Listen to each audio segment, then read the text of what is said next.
MILF.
Oh, I guess Perry's just picking calm, quiet songs today.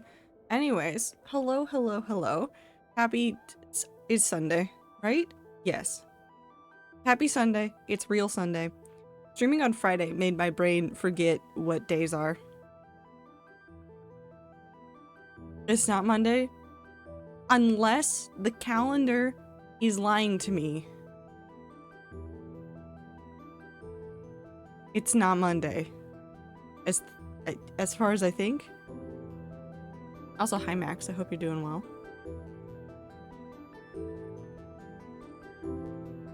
Why do I have new pings? Nope, those are not new pings.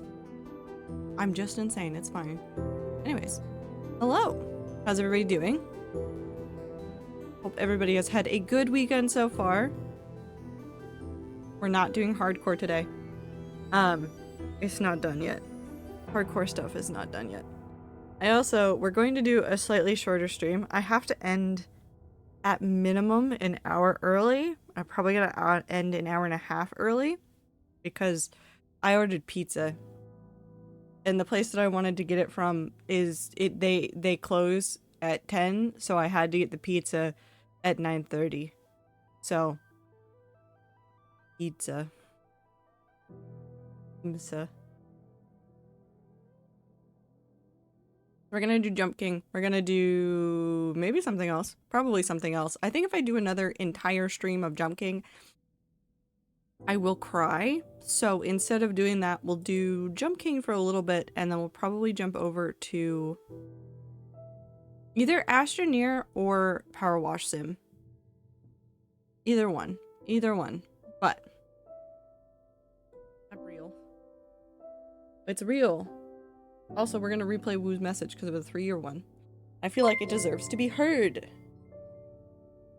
3 years of giving you money. Do your best for Super Earth. Really want to play I really want to play Helldivers. I want to play Helldivers so badly. I keep looking at it in my library and just going, I could play Helldivers. I could download and play Helldivers. I can't play Helldivers. I can't play Helldivers until I finish the stuff for the hardcore world. Move on. But until then, we'll be doing other things. So, yeah. I don't think there's anything else major to update you guys on. We're getting towards the end of everything else that's going a little bit hectic. So, schedule should be like mostly back to normal. Especially like next week. This week is a little bit crazy, but next week should be completely back to normal. Very, very average, and we'll play Tales of Symphonia in there, and it'll be good. Hi Icy, hi Clover. Hope you guys are doing well. Let's go ahead and jump into Jump King. We just start jumping. Thank you, Steam, for making the badoo noise.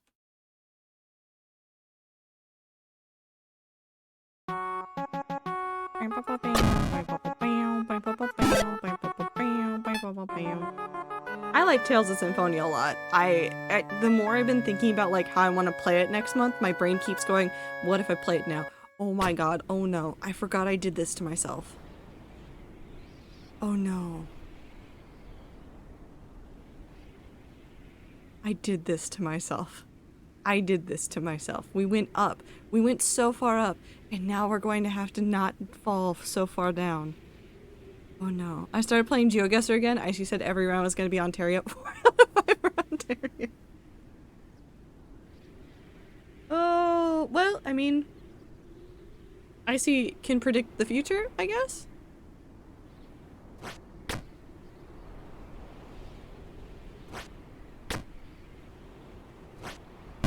Nope. That's fine. Look, we're in such a safe spot to have fallen down, and like nothing bad can happen unless I do that, and then I fall over there, and that's kind of sad. But that's fine, because then we can just come back up here, and then we just go bwap. Go bwap. Just kidding. It's fine. We'll be fine. Maybe. Maybe we'll be fine. This happens in Phasma sometimes too, if it makes you feel better. No, it did, because remember the one time that we got one of the maps that you hate, and you're like, what did you say it was? You said it was something, and then I said, no, let's play it anyways, because we got the mirror, and so I knew what room it was in, and so, yeah, it was a Banshee, and it literally turned out to be a Banshee, and I was like, okay, let's just go. In prison, yeah. Here's the start of the descent. We've started going down again. It's fine. It's fine. It's fine.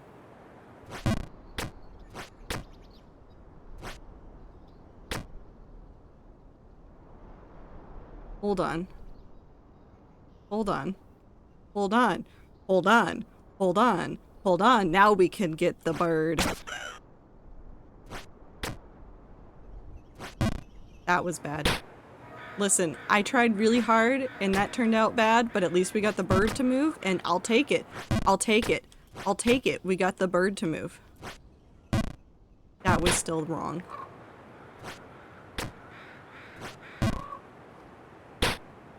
We're not going to talk about it. I'm definitely going to fall. This is going to be a day of just falling. Because I got really far up and now I'm just really confused about where to go. And it's fine. And we're great. Everything is good. It's fine. It's fun. It is jump time. Indeed. That was too high. There we go. Now we do this. We do this. And we do not that. I'll take it though. I'll take it. Are you streaming? I'm doing a-okay. I want to be done with the year 3 project. And then I want to work on so many other projects. And I just keep thinking of projects. And I just need to... I don't know how I did that. I don't know how I did that. But that's fine. I just keep thinking of new projects. And I want to finish the year 3 project so that I can work on more projects. So that I can do more things. Infinite project time. That's where my brain is. Infinite project time.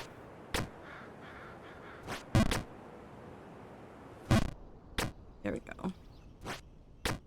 We go up there, and then I forget how we do this. We go here, and then we go up here, and we go right there. I didn't almost think about if I jumped over it and then perished. Now I'm thinking about it. Thinking about decay as a form of life. Every time I hear the word decay, for whatever reason, I know it's not in the post, but my brain thinks about the mushroom Tumblr post. You cannot kill me in a way that matters. I don't know why that post specifically gets in my head because of that, but it does.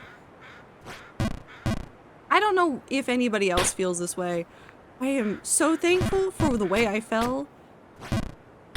We're gonna fall so far down in this. We're gonna fall so far down in this. That's where I get the quote from. It's such a good post. And then I think too hard about decay, and then I start thinking about whalefall again, and then I go on this tangent in my brain again about the sci-fi idea I had that was God whalefall, but in space. We jumping. No, we're jumping. Look at how much jumping I'm doing. Look at the jumping I'm doing. So much jumping up. Look at me go.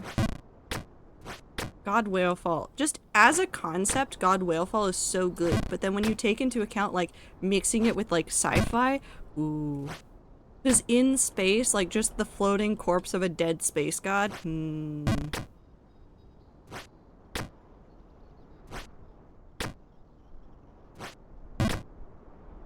Anyways. Bird. It was worth it. It was worth it. It was worth it. It was worth it. That was definitely worth it. No harm will have come from that. I'm fine. Anyways, now we're here again. I did not mean to do that. That's a fine fall. I'm fine with that. But yeah, no, I'm doing good. I am excited for some stuff to be over.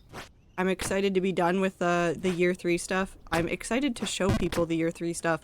And then I made a spreadsheet. Do you want to hear about my spreadsheet? Because I want to talk about my spreadsheet regardless. You can't really stop me. I talked about this during the last stream. So I joked about doing the aquarium project, right? I talked about the aquarium project. I don't know where it went.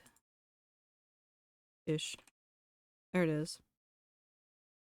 Because I've had that aquarium that I dug down, and I was looking at it and I was like, I wonder if there's a way that I can make this into like an actual project that I'm excited about working on.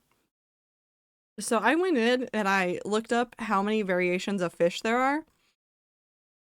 Granted, some of the variations of fish, tropical fish for Minecraft, are covered by like some common types of fish. I think there's like 22 common types of fish, and then there's like a variety of like different there's like 2 body types and like 6 patterns that can then, per body type, that can have all sorts of like combinations, and I went through and I did the math. And if I was just looking for tropical fish in all of the 6 body types with all of the different combinations of color, it's like 3,000 and something fish. So I'm not saying I'm insane, but I am saying that I am insane and that I kind of want to spend a whole bunch of time during this 4th year, that was wrong, this 4th year of the hardcore world just looking for fish. So we're gonna spend a lot of time looking for fish. I'm really bad at this jump now and I'm kind of upset about it. It's fine. So we're gonna, I'm gonna look up cause the 22 common fish types are technically still based upon the 6 body types and then the color variations. So I need to go mark which variations are what specific combination to make sure that I can mark those off. And then I'm just not like saying it's gonna be like, I'm gonna spend a shit ton of time at like looking for these fish, but besides doing things like, because I really want a blue axolotl as well. Getting a blue axolotl, which requires a whole bunch of buckets of fish, which means tropical fish, and the biome I have the farm set up in has a whole bunch of tropical fish there. I'll already be catching a whole bunch of fish that way.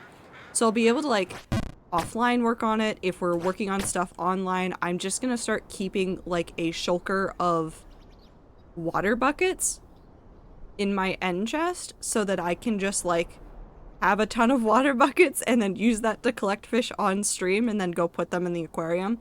So I'm thinking probably one of the next projects I'm going to work on stream, like pretty consistently for a bit, although I will probably do a lot of it off stream, is finishing the aquarium area and making sure that the fish won't kill themselves inside of there so that we can, that was too hard, so that we can then start collecting all the fish. And I think that is a valuable use of my time in the hardcore world. Definitely not finishing projects that I've started and that I want to finish. I think the valuable use of my time is collecting 3,000 fish. You know, just everyday normal things, right? That should have hit. That was bullshit. I don't want to talk about it. I don't want to talk about it. You want to know what the absolutely criminal evil thing my D&D players did today? Yes. Absolutely. I was watching, I don't know, oh god, what is the YouTube channel name? Hold on, I'll look. I was just watching this video before I was getting ready for stream. Oh god, what is this? What is the channel name? Not that. What is it? Oh, Magic the Noah, or Noah the Magic. I don't remember. He has both, but like he does a whole bunch of like, I made a game, but so like it's things like the players don't know anything about the map, or like things like there's no rules that they know of and they have to figure out what's going on and stuff like that. And he did one, I think it's today. I think the upload was literally today. That was essentially a D&D party, and there was somebody that had a bread god, and also they spent a long time just flirting with the enemies, and I don't know why, and it was very funny. I've heard of him. Funny videos. 10 out of 10 would recommend. He tortures a whole bunch of streamers for no reason other than to torture them. Good content. Very much like it. Up. Up. Wrong. Back to Bargenberg. That was wrong too. Very much back to Bargenberg. Okay. Here we go. Let's see if we can do this, or if we start falling again. We will probably start falling again.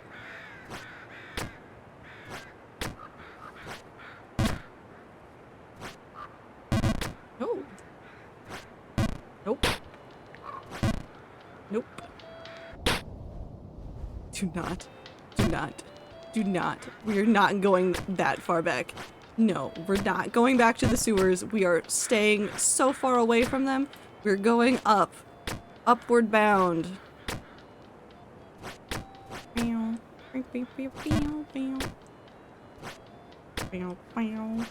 my defense, I did start myself in an awkward position where I was very shaky on what I was supposed to be doing anyways, so.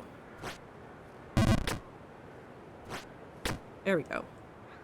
Sewers are up if you look at them in a certain direction. If I turn the monitor upside down, you are correct, the sewers would be up. However, have you considered that I don't want to go that way? And that I would instead prefer to go up.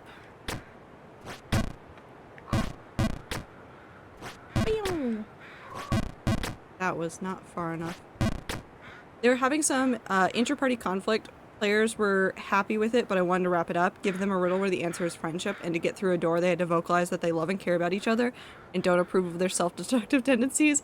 Welp, they failed the puzzle. The party conflict got worse. I'm feeling so many feelings about those warbos. So much angst. Oh no. It's always fun when the players decide to go not the direction you expected for them and to take the story somewhere else. Legitimately, that was one of my favorite parts about being a DM, was watching players go, but we would like to touch this button over here. This button that I had put nothing behind and was just a mask for, I needed more things in the area. And they said, no, no, no. This is now my entire personality. And I said, okay. Time to think on the fly and see where this goes. I should hope you make progress. It's always great seeing you kick this game's butt. The scary part is when I start getting up higher and then I get scared and then I start making bad decisions in regards to how to jump because I get nervous. That worked. That worked. That almost didn't work. We're fine. They failed my friendship riddle spectacularly. It's very funny because as players we all had fun, but the characters are so sad right now. Listen, I'm not saying it's a bad story if there's not a lot of angst, but I am saying I am 10 times more invested in angsty stories than I am in stories where everything is peachy keen the entire time. Give me sad characters. There's a set of characters that have been in my head for like the past month straight, and I just can't stop thinking about them, and they are so incredibly sad, and I love them so very much. I want to hold them gently in my hands and tell them that everything will get worse. Do you ever want to do that to your characters?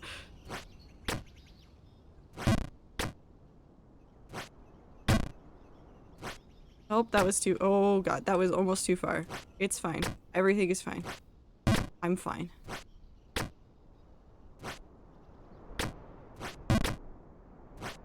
That was too far. Interesting new spots that I'm falling into, though. I'm learning where I can and can't fall. That's a spot where I shouldn't fall, but it's kind of fine because then I just have to do this section again. And although I hate this, it's not the worst. I still think maybe you could jump, like, from that, like, top thing all the way up there, but I'm too afraid to try it. I mean, it's like entirely possible, but I don't want to know. One of our players was sick today, so he wasn't there to be like, but we're friends, right? To the one character that rejected friendship, so I'm hoping there's a nice resolution next section. I hope so too. But also, I hope they cry. Well, that's so mean. But also, I hope it makes them feel things. My downstairs neighbor has turned on some of the things in there. Thank you for that one. Thank you for that one, Clover. I'll keep that one forever.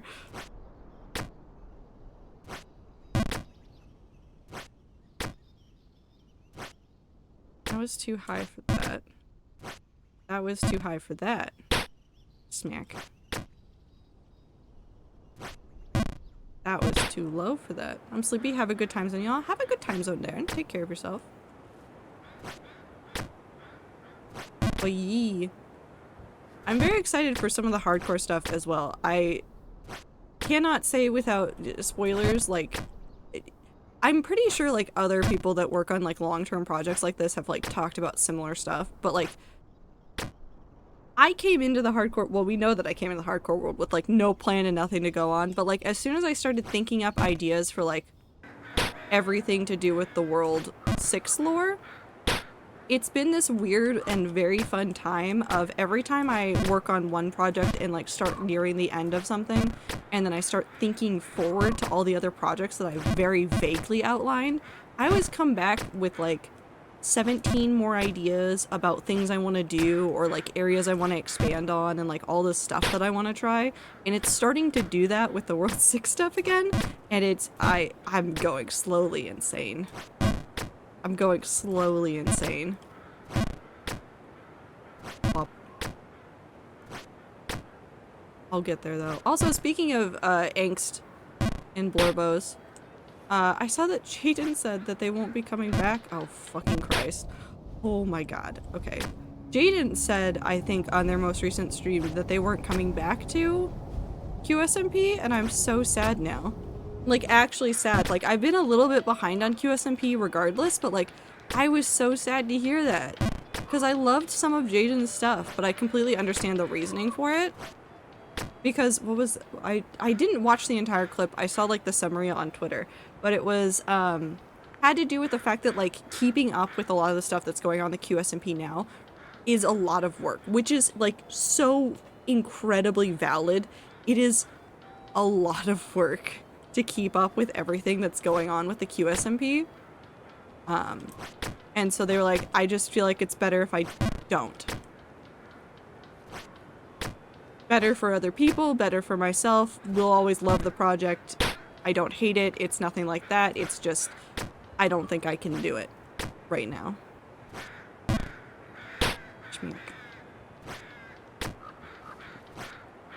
But that's okay. Like I said, I've been kind of like lax on keeping up with it. I've been like catching like bits of Phil's streams and Fit streams mainly. But I feel like I've been behind with it too. Because I haven't been like keeping up with it too heavily. Because I've been working on other things and I've been busy recently. And there was like a whole bunch of lore stuff happened while I had family stuff going on. And then more stuff this month. So it's been like kind of hard to keep up with. I lost interest in QSMP months ago, partly because it's so much. IDK how the content creators and admins keep it going. It's a lot of communication. From what I understand, they're doing like a lot of like good work to like keep everything fresh. It sounds like the monetary system, as much as like some people don't like some of it, and as many issues as there are, because I know there were conversations about how some content creators on the server seem to be like abusing or grinding the system in such a way and don't get punished for that, and then somebody like Tubbo finds an exploit and then uses that exploit to get a whole bunch of coins and then is unfairly punished for it because they'll like patch the exploit or something. So I know there's been a lot of like conversation about that. I know it's a whole new system. I know that there's a lot of stuff going on and that there's just a lot of moving pieces, and it sounds like they're doing like a fairly good job of keeping it as balanced as they can, but it's so difficult. Like, so difficult to keep up a server like that. And then on the other hand, you have Hermitcraft, who implemented something, and if you haven't seen the entirety of it, I'm not going to spoil who gets what, but I will spoil the system, because the system is very cool. They implemented something new this season for Hermitcraft that are called Hermit Permits. So in the past, Hermits would make shops that they wanted, and it didn't matter what kind of block it was. It didn't matter if there were duplicate shops. It didn't, like, people would sell whatever they were making a ton of. They've changed it. They introduced the system so that everybody got randomized blocks that they are allowed to sell. And so, like, you can trade around the permits, you can make deals with the permits, you can do kind of, like, whatever you want with that, and I love that idea so much as a way to, like, kind of reinvent something that's been on Hermitcraft so long, which is the shopping district. The shopping district has been like a huge part of it. And yeah, there have been hermits that have like focused more on like iron and gold, or like ones that have focused on like weirder blocks, or people that have focused on like the colorful ones, but that's always been like at whoever's whim. Introducing a system where it's like, you get to sell these 6 things, and if you don't want to sell those and you want to get something else, you have to make a deal to get that thing. You have to like go through the steps and like do more interactions. I think it's a great way to keep an SMP like that, like physically going, because that creates a lot more opportunity for stuff to happen. Like, I've seen so many deals, like I think Mumbo's was the funniest. If you haven't seen Mumbo's like most recent video where he makes like a whole bunch of deals around his trades, it's hilarious. It was one of my favorites. My knowledge on QSMP is solely from Tumblr. And it's mostly about Tubbo. I know nothing that is happening. I think that makes it so much better. No, that's fair too. There's a lot of content creators to keep up with the QSMP. And I often feel like with something that big, where there's a lot of live content, it's best to pick your favorites. This goes for Hermitcraft, this goes for Last Life, this goes for, what's the new hardcore server? SOS, the SOS server, which I haven't watched a ton of yet. I need to go see who else is on it and then pick a perspective to focus on. But like all those kinds of servers, like the way that I think it's best to deal with those kinds of things is to pick your favorite creator, focus on them. Because there's too many other pieces going on, and at that point it's not worth trying to keep up with everybody all at once if you don't want to. It's best to like pick your favorites, and then like say you see like in one episode you're watching B-dubs do something and you see Etho doing something ridiculous in the background and it's not really touched on, and you're like, well, I want to know more about that one. Then you hop over, look for Etho's most recent episode, or like matches up timeline wise with whatever you were watching. Watch that episode, figure out what happened, and then move on. I think doing it like that is, I'm gonna fall again. Ooh, that's fine though. Is a great way to save your sanity for series that have a ton of creators. I think Hermitcraft has taught me a lot of like how to deal with that. Obviously with like the Dream SMP and watching MCC and stuff like that, like that was a fall. I've learned a lot about like, okay, who do I want to prioritize? Am I going to sit there and watch all of these perspectives later? How do I want to deal with this content? But like, it's, you pick who you like and then you move on. I knew people that didn't watch anybody from like Dream SMP days except for like 1 or 2 people, and that was all they watched. They'd watched no one else. They knew the story from their favorite content creator's perspective, and it creates this really interesting, that was bad, it creates this really interesting conversation in the community about what is happening in the story, because then you have one person's perspective only when you're in these conversations talking about like the truth of what happened or like what was going on in this area and things like that. And sometimes when you watch everybody, you lose that like, oh, so like over here all of these people were doing this thing and it's because of this, like this other thing that happened like forever ago that all of them were over there doing that. Instead you're just like, so my character went through XYZ and they're doing X because of A, and then B and C are going to be the consequences and things like that. Ad break time. I love knowing nothing what's happening ever except Foolish building. No, I think that's a good perspective to have. I think Foolish unironically is a hilarious perspective to have on every server, because he does just kind of build. He build. He do the building. Oh, I see. That was bad. Sometimes he gets involved in things and we all get very confused because why is he there?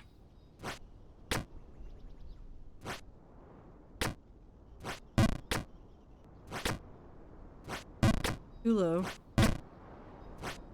Just right. Too high. Too low.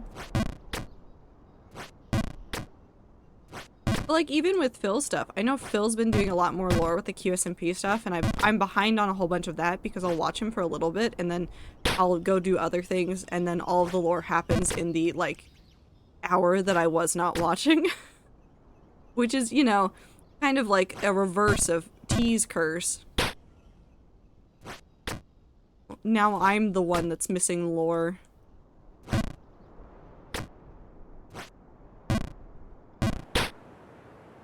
Welcome back, Max. That's down.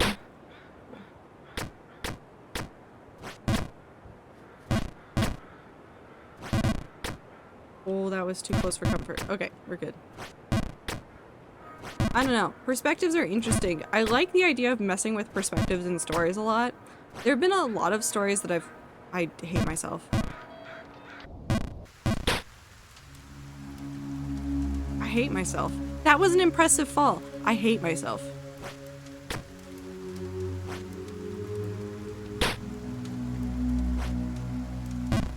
We're going back here. We're back in the kitchen.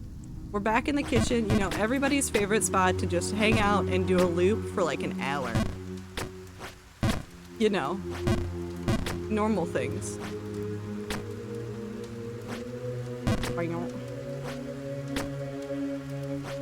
We get back up to Bargainburg. We get back up there.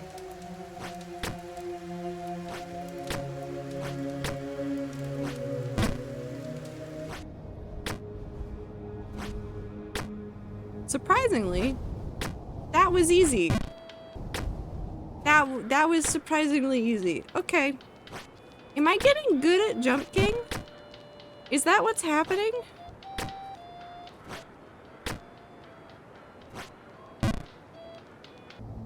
No. Star is correct. Star is correct.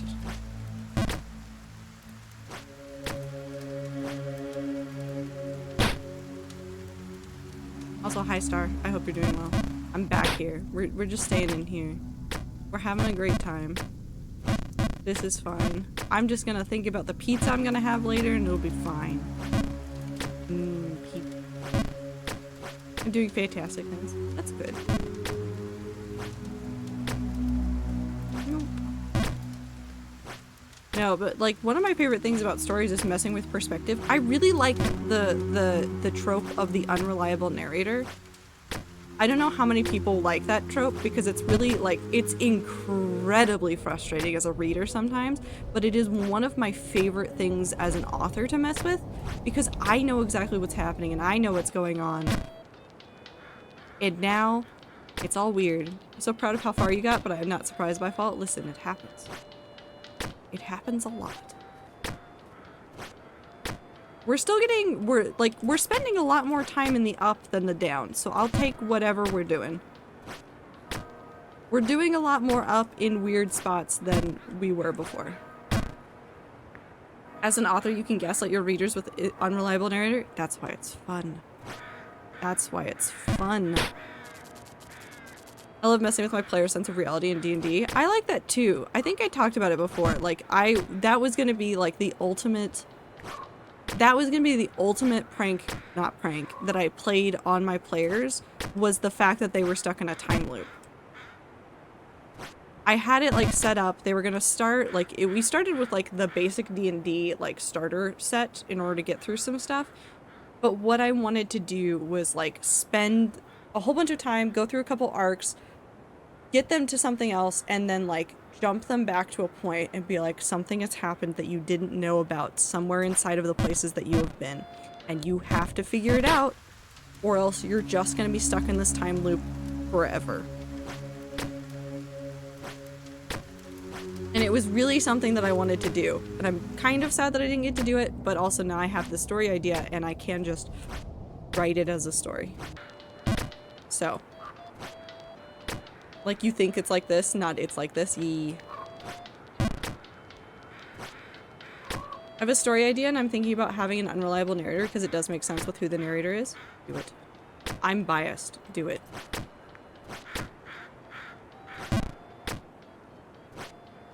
It's a lot of fun.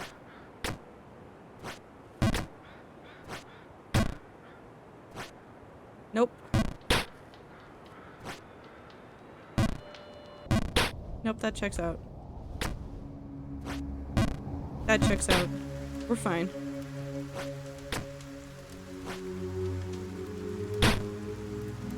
This is fine. This is also fine. It's not fine. It's fine. It's fine. We'll get there eventually one day, maybe. I made a lot of progress in one stream. It was gonna come back to bite me in the ass eventually.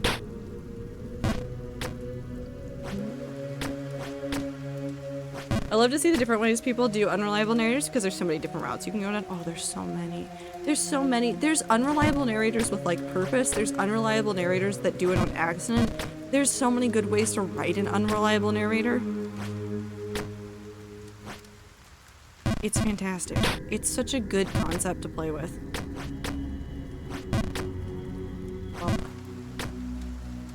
And it's such a fun one.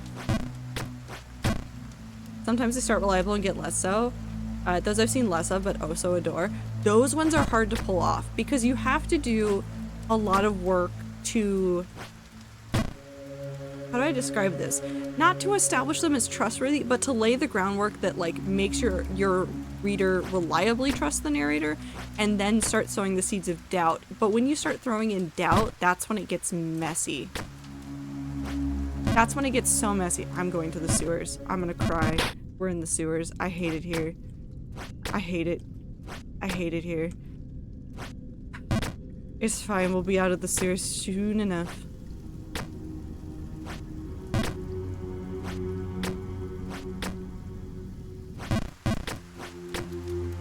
Also, I like the ways that, like, especially in, like, the communities in, like, fandoms, for things where a character is unreliable or gaslighty regardless, watching the community get so divided about it. Because it happens. That was too far. They get so divided about, like, well, I still want to trust this character. And everybody's like, we can't trust this character anymore. They lied. They did a thing and a stuff.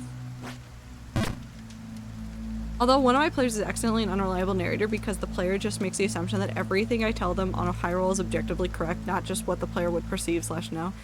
That's always really fun in D&D. My idea is someone who works for Space Amazon. Their freighter gets taken over by pirates. I think I've seen, not that exact one, but similar ideas, and I like them as well. Player doesn't realize their perception of the game is not the main canon. I did that once or twice with some things. I started doing it as jokes. I used to, like, put joke high perception rolls into my list of things that I could tell characters about. Captain Alex. No, that is true. It is that game. We're gonna play that game again eventually, I promise.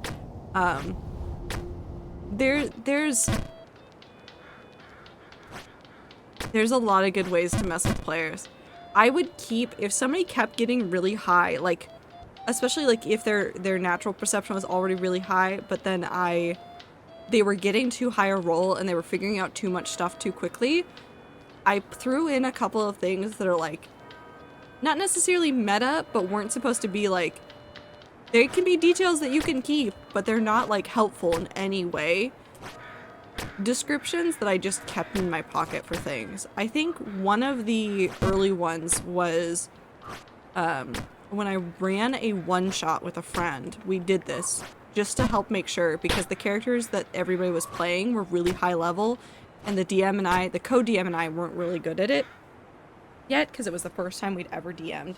I kept a note in there that if somebody got 3 or more unnatural 20s or higher in a row, so like this person had to do it 3 times in a row, I would then start describing Minecraft.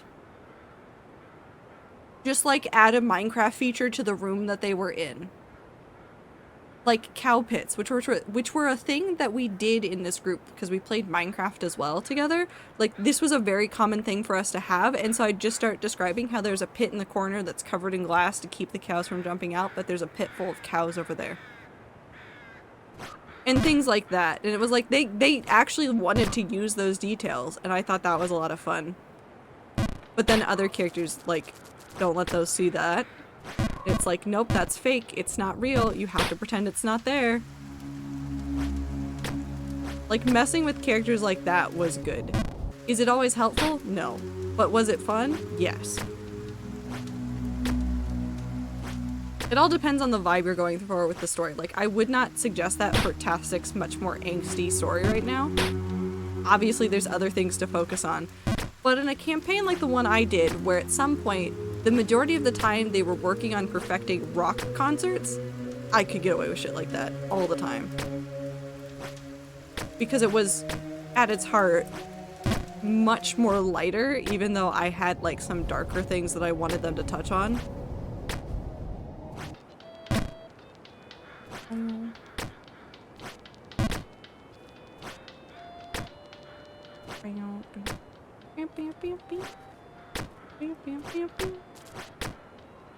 Honestly, a little frustrating because the player doesn't like being wrong and argues with me about the canon of the world. I am the DM, my world. We collaborate a lot, but still my job to tell you what the world is like. Just because you want it to be a certain way doesn't mean it's that way.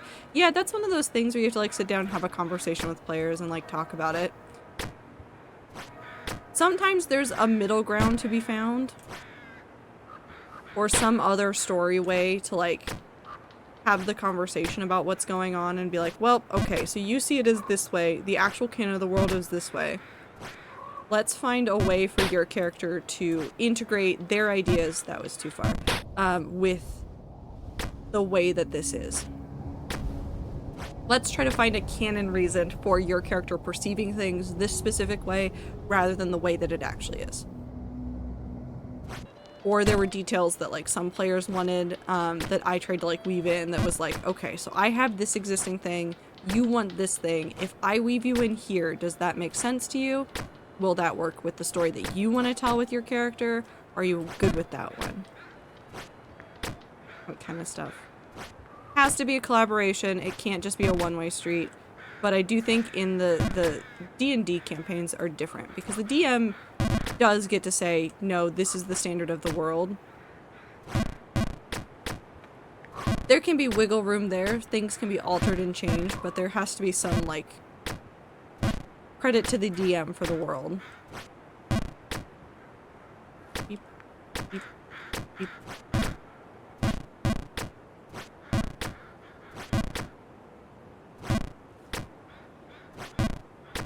Bop.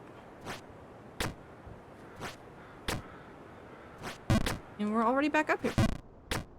It didn't take that long. We're not going to talk about how long it took to get back up here for me to start doing this loop again. We don't need to talk about it.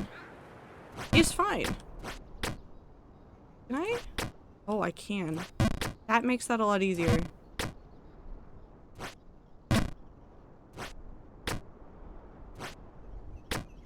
Up. Yeah, they don't like how I've set up Fate as working and continually insist it works differently than how I've explained it does, but enough complaining, I just need to talk to them. Yeah, it's just time for, like, an honest conversation of, like, I know you would prefer, like, if the world worked this way, but the way I set it up with the ideas that I have, it works this way. Can we find some common ground where, like, even this argument about the way that Fate is, the character feels? And then make it a character trait that they, in-game, insist on things being this way despite the difference in the world. And then you set up some interesting, like, world conflict of the character having different opinions from some of the NPCs and some more, well, you don't need more intra-party conflict, but, like, some more conflict between the way that that character and the world interact, which can be really fun and interesting. That's too far. As long as everybody else is still having fun, that's the important part.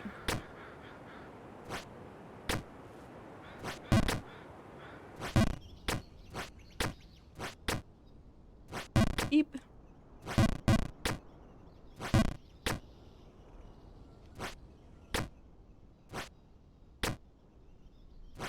We're gonna get that bird. We're gonna get that bird. I promise you we're gonna get that bird.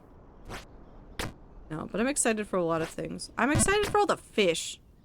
I don't know why I'm so excited for the fish thing. It's not gonna be done. Like, I know that I'm, like, setting it up as, like, this is the year 4 project. Like, we're gonna finish this by the time we're at year 4 anniversary. It won't be. It won't be. I will be nowhere near done with it, but I'm gonna find so many fish. Do you think I can aim for, like, 1,000 fish a year? And then I can finish it in 3 years. That's probably not the way to set that up. Do you think World 6 can make it to 6 years?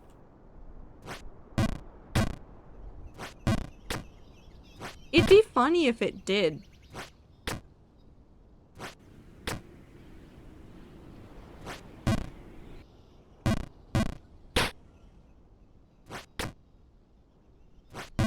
Yeah. I like that Clover's just saying awkward. Do you have some what are you thinking about terraform? Okay. Do you want me to die in World 6 sooner so you can do stuff? Is there some plan that I don't know about that's out there? I mean, I think it will end on December 4th, 2024, but I hypothetically think it could last until 6. I ain't doing nothing, you're the one dying. Listen, I popped a totem. All I did was pop one totem. December 4th is a Wednesday this year. We'll see. Do you think I'm gonna pull World 5 where I die off stream again?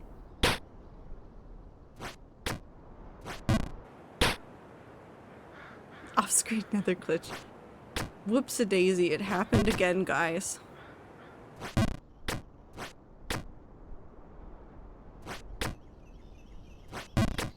Oops.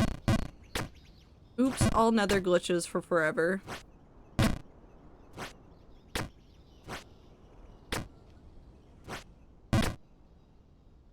to Daisy. Definitely nothing else could have happened. Okay.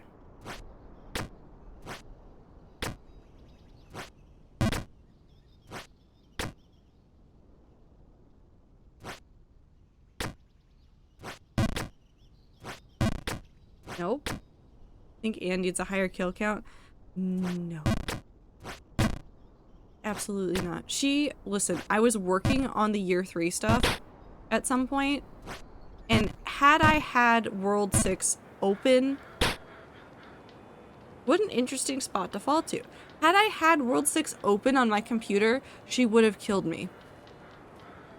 But she got really wiggly on my lap and then just was on the keyboard while I was working on stuff. Had I had World 6 open, she would have killed me somehow, someway. I think she wants to kill World 6, and I think that's really funny. I don't know why she wants to kill it, but I think she wants to kill it. Stop. Thank you. She's practicing. She doesn't need to practice. Also, how many people watched the Block Wars stuff yesterday?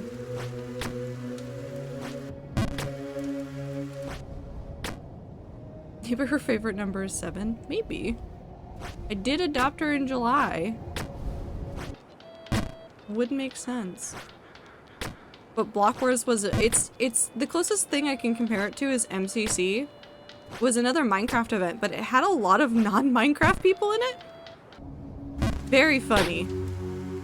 Very, very funny. Turned to a sneak stream a bit, but it wasn't my vibe. Fantastic, trust me, you could have opened up so many other streams to see so many different vibes.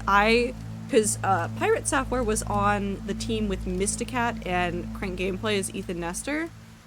And I know there was a team of VTubers. There was also a team that had one of my other favorite streamers, Astral Spiff, on it. Like, I opened up all of those streams at some point, and the vibes were so different across all of them. Sneaks was very yelly, and it was a very funny part of the time, but I was mainly watching Thor's stream of it because it was Thor.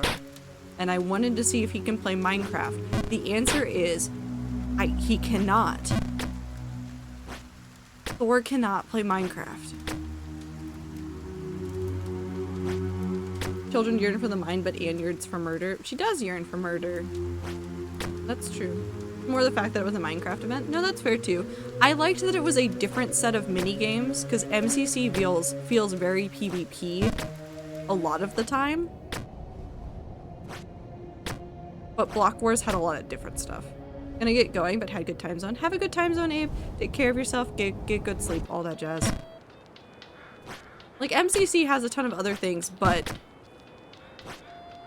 Block Wars felt much more balanced in terms of, like, gameplay. There was parkour, there was, like, build battle, there was, like, I don't know how to describe it, like, you know those games on your phone where you have to, like, make the meals and then serve it to people, and so you have all, like, the steps of, like, well, you gotta cook this, and then cook this, and then you put it together in this order kind of games? They had an event like that in there, and I was like, that is such an interesting thing to give to Minecraft players. Like, it's a weird thing to do. Not a bad thing to do, just a weird thing to do. And I was like, I kind of like this in a competitive Minecraft event. Like Cooking Mama, kind of, but more focused on, like, the part where you deliver, like, everything. Like, small orders, you deliver the order to whoever's ordered it. So collect ingredients, make the food, deliver. Like that. There's a lot of games in that genre, but it was a good one. And they had, like, a hide and seek event that wasn't just team against team. It was, like, all teams against one hunting team. Really interesting. Like a lot of old Flash games? Yeah. Lots of cool event types. That's really the point I had. I'm hoping that, like, because this very felt like a, very much felt like a, not like a rip of MCC, but like they'd taken MCC, said, we'll take the same basic format, and then we're going to mix up a whole bunch of the internal stuff, and that's going to be our event. I'm really excited to see how far that event goes and if it makes MCC change stuff and makes them change up their event, because they've been very stagnant in the main event stuff for a while. And I'm not saying I hate it, because I've loved a lot of MCC for a very long time, but I want to see some more like variation, some more changes, some more new stuff. It'd be very cool if they do something like that. Then again, I know that Nox Crew have like different priorities. I'm pretty sure MCC is not their main concern, but because they do a whole bunch of like, I think they do a lot of like bedrock maps and stuff. They do a lot of like weird, interesting stuff that I think in turn basically pays for like MCC and stuff to happen.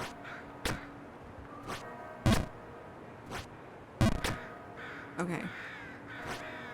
Too far.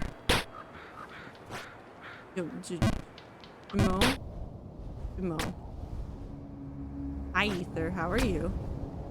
Close enough. It was certainly a word. That was a bad jump. That one's on, that's on me. That one was on me. Up. Clap. Clap. Oh. That is not Jamoying. I don't know what Jamoying is. Whatever this is, it could be Jamoying for as far as I know. Listen, Jump King is gonna kick my ass. I'm never gonna play the DLC. Oh yeah, happy birthday, Ether. It's your birthday. Every day.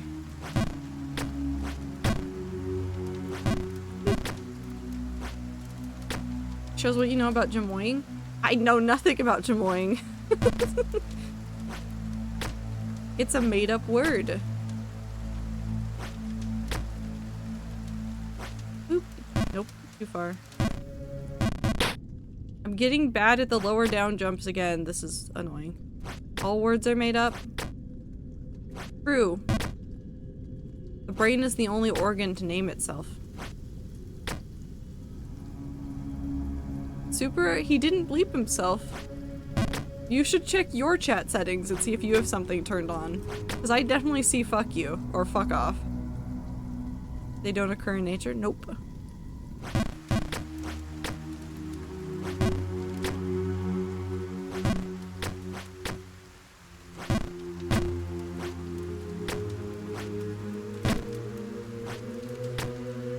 Up.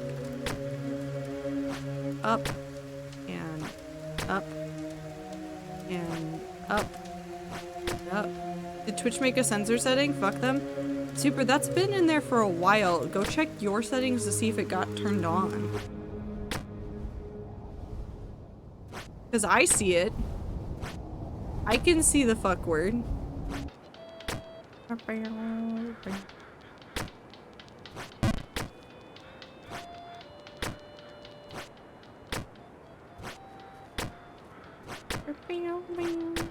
Ain't no way. Ain't no way? Ain't no way what?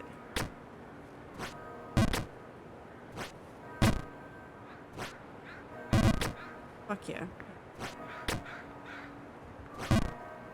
Can anyone else say fuck real quick? Yeah, we're always dropped in. So chat, can you just say fuck really quick? Everybody. Everybody who hears me, just say fuck. I want to see if we can see that, the super settings are fucked up. Fuck real quick. Thanks.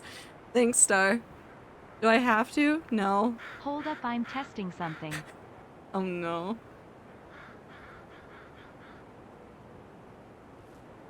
Hey Super, can you see the word fuck now?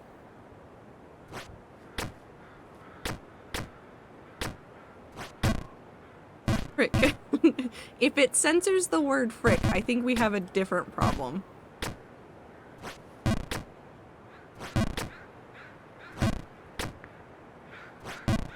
Yes, I can see everyone's fuck. Good. Okay, glad to know you've uncensored your chat. I cannot sleep. I'm going feral. I have to be awake in 4.5 hours. Have you been laying in bed with your eyes closed? That's down. That's not where I wanted to go. That was quite the fall. Yes. Well, You're still getting rest if you do that, so if you can't get back to sleep in like entirely, I'd still say go do that. Go lay down and just like let your brain turn off a little bit. E. E. Why are you saying that? What have you figured out how to do?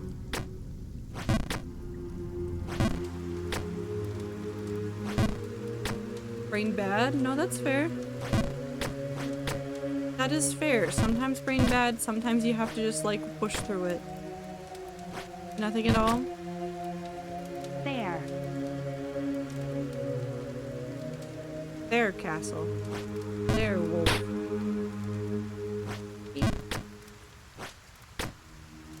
The weird thing is that if I type fuck, it didn't censor it, but if other people said it, it would put asterisks. Yeah. I don't know what that means, but it's different. I love his wee splats on the platforms. They are very good. Well, now this one is going to be a long one. A different one. Did not go to the sewers. Went somewhere else. Interesting. How did I get there? Can I do this? That's amazing. I never knew I could do that just from the ground. Also, I don't trust Ether. Could easily commit several crimes while we are not looking. Would probably commit several crimes while we're not looking. Let's be real here. If I come over here, boop. Now I can see everyone's shit and fuck, so we're good. That's super. Don't smile like that. That does not make it better. That does not make it better. Ad time. You're not missing anything if you're in the ads. Don't worry, you're not missing anything. It's just this for forever.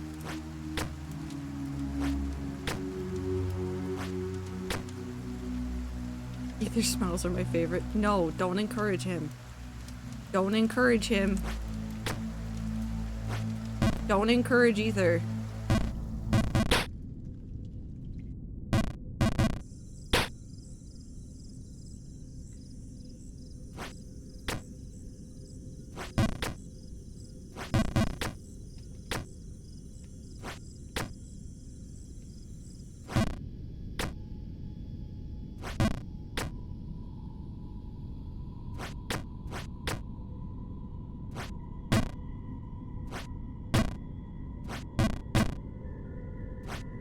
I don't want to talk about it. I don't want to talk about it. I'm just gonna...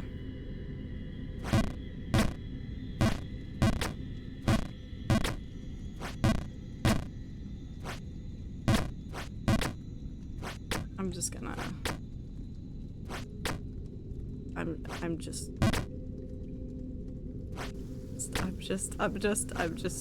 gonna go. We're just gonna go up for a little while. Let's just go up, guys. Let's just do some up. Just some uppies. You guys like uppies? I like uppies.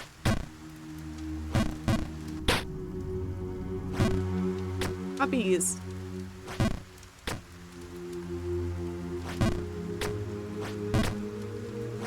Cables under the sea the sharks chomp on sometimes? Yeah, that's Ether. Ether, what brand of Ethernet cable are you? What? How high quality of an Ethernet cable are you, Ether?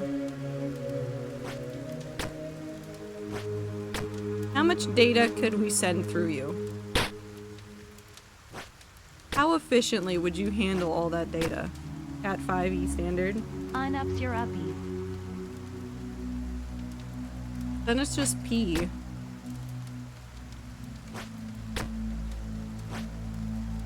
Damn, it's just P.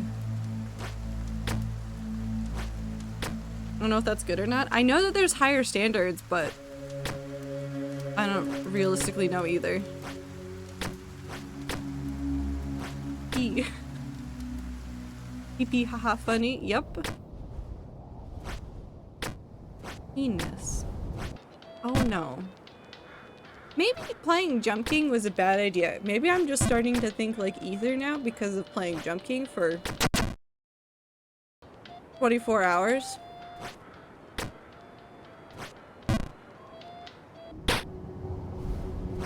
And I'm not even playing like the hard DLCs. It's just the act of the jump up, fall down, splat. Subathon, but it's just Jump King. Okay, hold on. No, here's the idea for that one.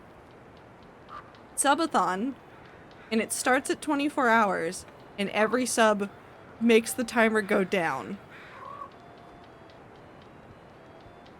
So you can save me from Jump King.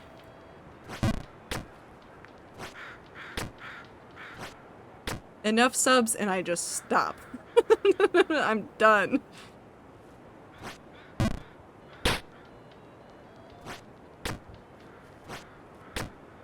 Give streamer money. Make me stop playing Jump King. Every fall is plus 1 minute. No. That's so unfair. That should have counted. That was bullshit.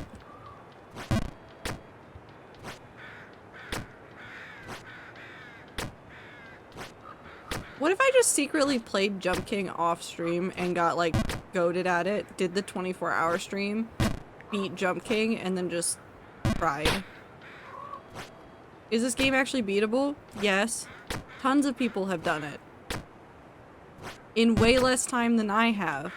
But I'm doing this thing where I refuse to look at guides to help me know how to beat areas and levels and know where I'm supposed to go. And also I'm just suffering. Are you sure? Ether, you beat Jump King, right? You've beaten this. You've seen the ending. It's real, right? We're not talking about that one. And the first DLC. We won't talk about the second DLC. Ether is the goat. No, he's a cable. Come on. The goat is Doc.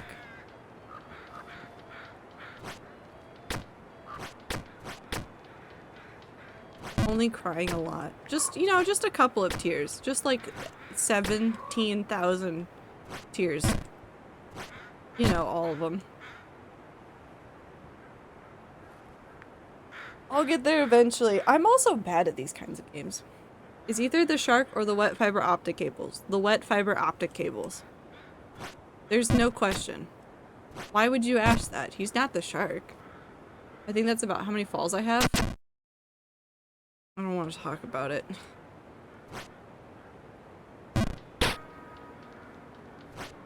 Nothing better than a wet cable. I think there might be several things better than a wet cable.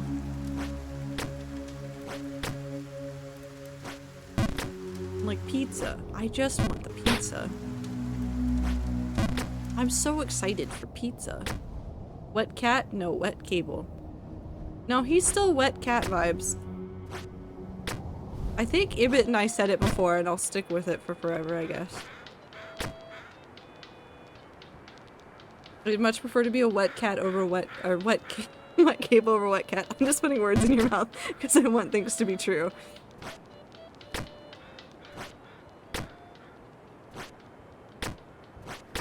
There's tons of characters that you look at and you go, that's a sad, pathetic wet cat of a man.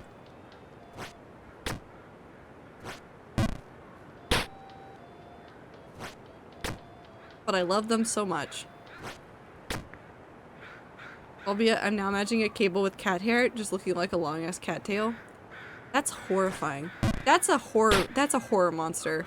That's a horror monster. That's like, I don't know why my brain went, that'll be in Poppy Playtime Chapter 4, but like, I could imagine like, because there's so many like stretchy animals from like Poppy Playtime.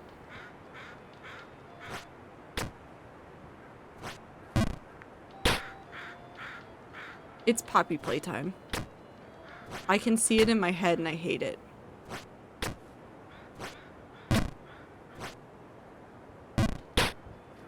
What if set on fire? No. Illegal. Cannot set anything on fire. That breaks all of the laws. fully wrapping around your legs until it's too late to notice. But see, that would be a good thing in Poppy Playtime. Like, they, not saying that the writing was horrible, but like, they needed to fix some of the horror elements from chapter 3. If Catnap had actually done like more menacing things during that, I think Catnap could have been a better like villain. Catnap had good moments, but it wasn't like an entire like, it wasn't good enough. Does that make sense? They spent too long doing exposition of story. And I've seen people like harp on tons of people for playing it and like not taking it seriously, but like the game doesn't, how do I say this? Basically, the game doesn't warrant being taken seriously because of the way the game treats itself. I know nothing about Poppy Playtime. Well, you see, there is a factory where there are these giant toys that were made. And theoretically, they might have been made with the souls of children, maybe adults. We don't really know. Nothing has been 100% confirmed. Poppy is the first of them. And there's other ones. Huggy Wuggy is there. FNAF? Kind of. Same mascot horror genre. Different execution, I will say. That was an interesting fall. It's more like if you took FNAF and then you said, okay, well, Bendy and the Ink Machine Company, like, they were the one that ultimately fucked it up. Like, they tried to, like, make this thing in the company and it kind of made everything bad. If you kind of, like, smash the two ideas together, you go Bendy and FNAF, and you go, you'd get Poppy Playtime. Because there's a whole company behind it. It's weird. I don't understand it. It's more confusing to me than some of the other ones. But then again, it's... They've been, like, trying to do, like, lore drops and stuff, and they're trying really, really hard to, like... They've been trying really hard to, like, make it as big of a series and as big a lore as, like, FNAF, and so there's a lot of details that get real funky. I need to play Bendy. Good games. Liked them both. The company is St. Louis based and they have billboards for jobs. I want to set them on fire. I mean, you can do that. Go set them on fire, except don't do that. I am not an authority on anything. You should not do anything that I say. Everything that I say is a joke, except when it's serious. And this is not one of those moments. So anyways, please, if you come looking for me, I didn't say do anything.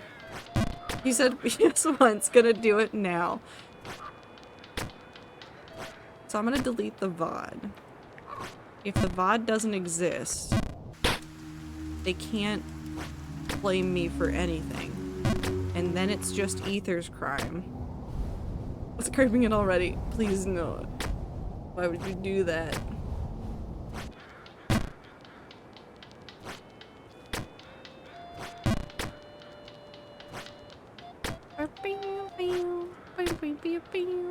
Prove my innocence? Technically you also took the initiative to do the crime. I think the worst I'd get charged with is encouraging it, and that's less than actually lighting something on fire.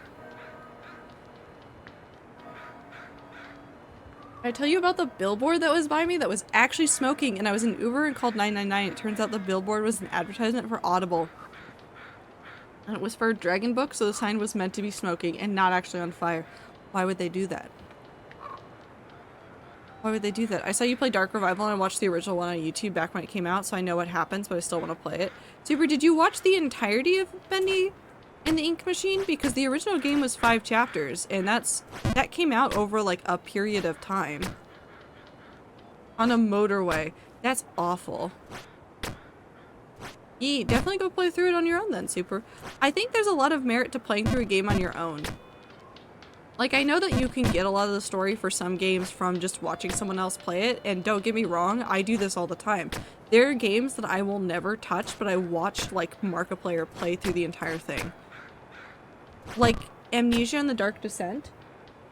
I have tried to play it. I will probably never be able to finish the game, ever, in my lifetime, but I've watched people play it, and I know all the lore that went into it. I know everything. I know so much, although a lot of it's lost because it's been a couple years since I watched a whole bunch of stuff. But like, I knew everything about that game. I'd never played it. I will probably never finish it. I've gotten like 1 hour into the game and then I stop. And then I freak out. Anyways. Billboards are getting worse. I keep seeing one that's just all sparkles and lights, and I have no idea what it's promoting. It's just sparkles and lights. Is it in like a high traffic area too? With like lots of cars and stuff? Can't like some billboard, can't we report those kinds of billboards for being like super distracting? Is that a thing I can do? Can I report billboards for being too distracting? Also, I saw that BioShock was on sale and I don't know if I should get it. I only watched you play Infinite, I like that story, but couldn't watch the other ones. It's, I'd say like if you want to go for it, I played it one way. And couch is not a scratch toy.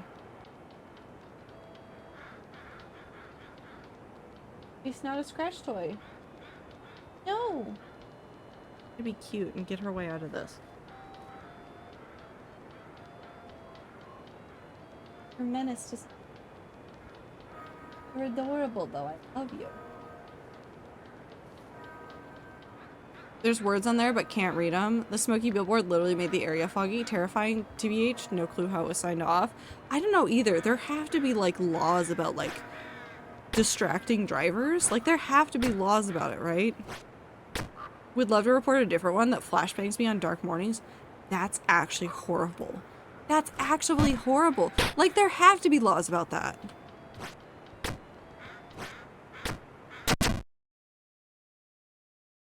Are there laws about how distracting billboards can be?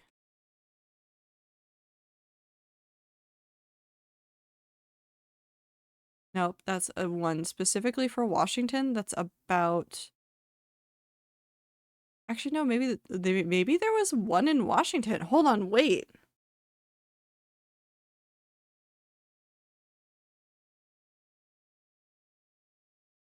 So this is from.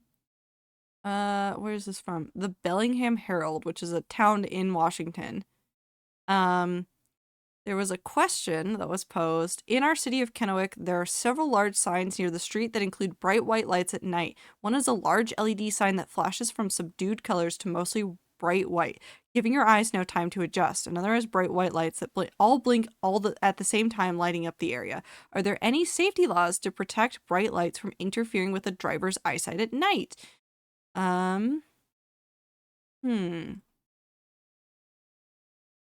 Billboards themselves have been around a long time, gaining popularity in the 1830s as a way to announce the circus coming to town. It took over 100 years, but by the 1960s, Washington, specifically, the state I live in, adopted laws to regulate outdoor advertising along state highways. We now have the Highway Advertising Control Act, the Scenic Vistas Act, an entire chapter in the Revised Code of Washington. The purpose of the law, as stated in the opening section, is to promote the public health, safety, and welfare, convenience, and enjoyment of public travel, and to conserve natural beauty and scenic areas along our state highways. Interesting. It prohibits signs that contain, include, or are illuminated by any flashing, intermittent, or moving light, with a few exceptions for public service signs. Ooh, so Washington has some, but that implies that this is a very uncommon thing and that not everywhere else will have that. Interesting. Contact your local politicians and say, hey, this thing is annoying.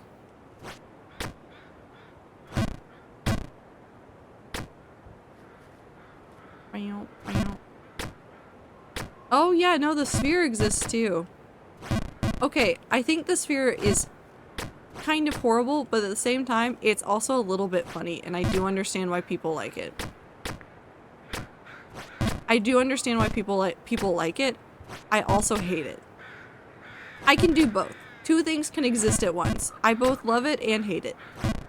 It can be goofy. It's also a nightmare. Our government blocked an orb from being built in London. That's probably good. It's so fucking funny in person. I want to see it in person once. I just want to see it in person once. And then never again. Also, we're gonna switch at the hour. We'll see if I can get back up to the spot that I got to last time, and then panicked, and then we stopped.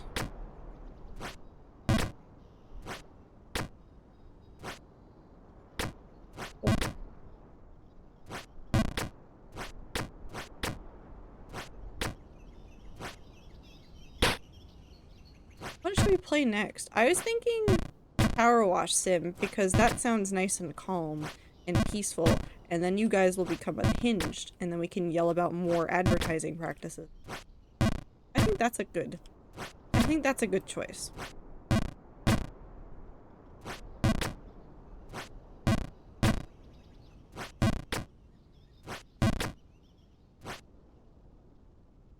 That was not a good choice. That right there, pretty bad choice.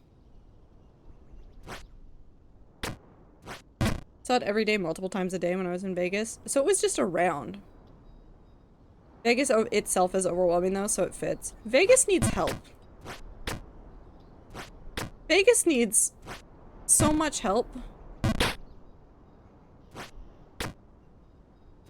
Because, like, yeah, Vegas has a lot of tourism and stuff, but, like, Vegas is objectively a terrible place to live. I don't know if you've seen the statistics about people that, like, grow up in Vegas. School system is terrible. Everything is terrible. Like, there is, like, almost nothing good going on in Vegas for the people that live there. Like, at all. Here's one of the reasons I would never step foot in it. Not even once. You don't even see the sphere once and then go, that sucks, and then leave.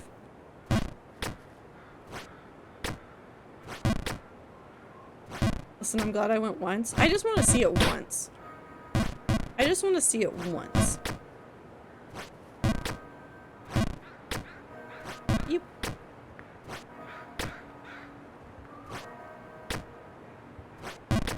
Go to Vegas for a day trip. I'm sure the tickets are super cheap. That was not right. That was also not right.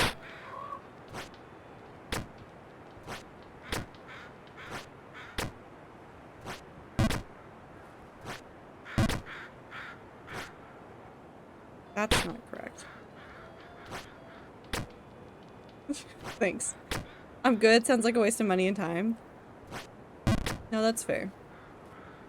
On Tuesday I have a college entry test and I'm nervous. I know it's only to check to see if I get remedials, but I'm hoping I get the least amount. I've been studying for like 5 months. Good luck, super. I want the sphere to physically manifest in Ether's nightmares. You know what, Tastic? I believe in your dreams. Ether, I'm sorry, I guess.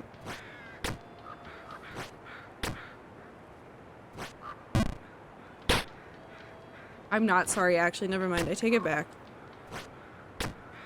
You've probably committed some crime.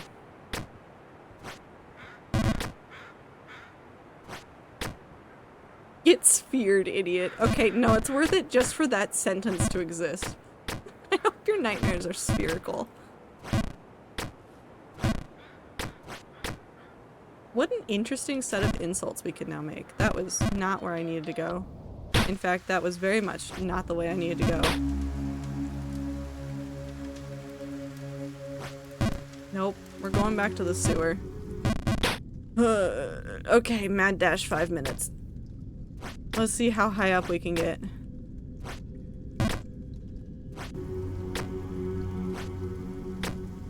Here's the problem though, I want to build a big LED octahedron. Okay, so I'm sensing a double standard here about the sphere. I hope you develop a sphere. Yep.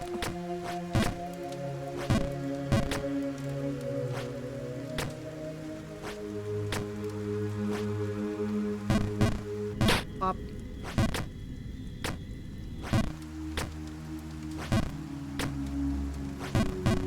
Nope.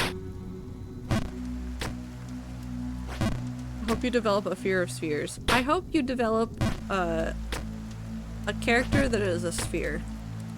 Out of spite for everything that we are doing right now. Not for advertisements, as an entity for questionable sentience. Okay, so there's your sphere character. I hope it haunts your nightmares. I hope it plagues you and it becomes a brain rot that you cannot escape. That was too far. I'm not going back up. Do I give up? Do I stop here? No, we're gonna go up. We're gonna do our best. Why did I jump there? Unknown.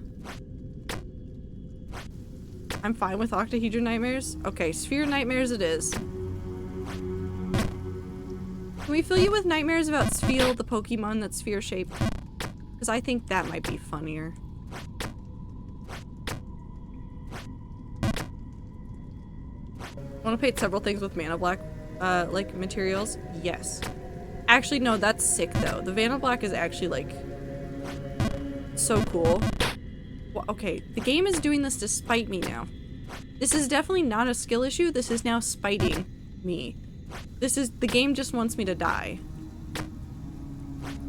Do you think Jump King wants to be won? Do you think the game is actively fighting me because it wants me to lose?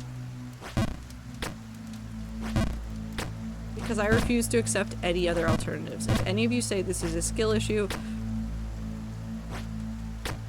you're lying. I'm just thinking about Dubstack Tractor. That was so long ago. Have you done anything with Dubstack Tractor? Because I want to see it one day. Nope. Okay.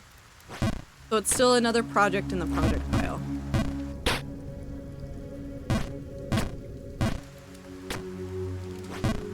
It'd be so much easier to do IRL than Blender. Then I hope one day you have the funds to do Dubstep Tractor IRL and not in Blender.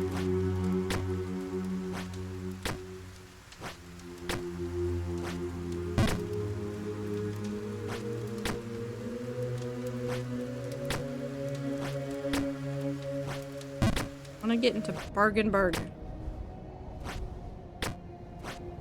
Let me up. I have a minute. I have less than a minute, probably.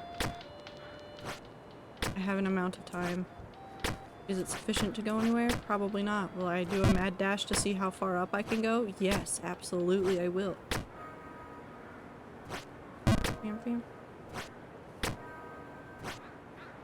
I really appreciate that the clock tower is going at the same time that the clock tower in the game is going right now. It's both of them. They're both going off.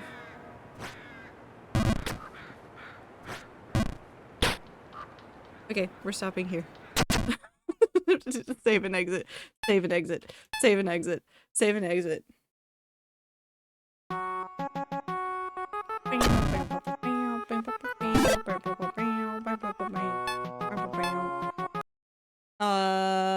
Powerwash Simulator? What else? What other games do I have that I could play?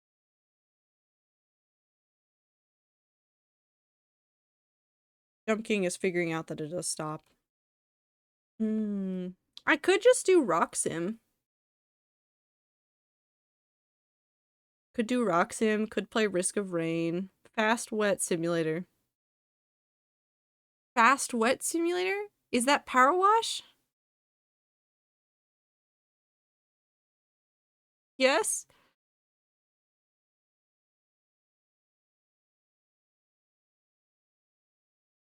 I hate the way you said that. That is awful. That is like objectively awful.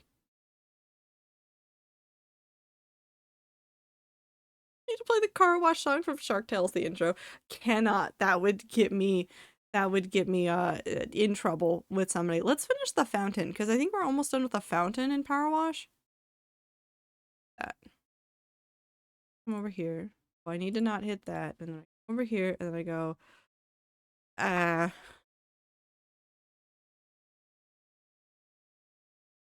you go. Did you...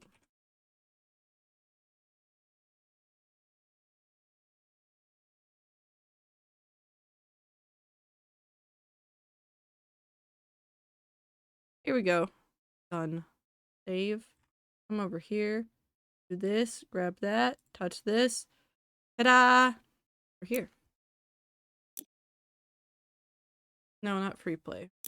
What are we doing? Bonus jobs. Fountain. Zoom. Veg. Have a good night. Wait, are we talking about capitalism? No, but yes. No, but yes. Theoretically, everything is not capitalism and it is all capitalism all at the same time. Also, hold on. We need the playlist back. We turn it way down low so you guys can play music on top of it if you really, really want. But I require music. Oh, that's right. I was doing the outside of the fountain.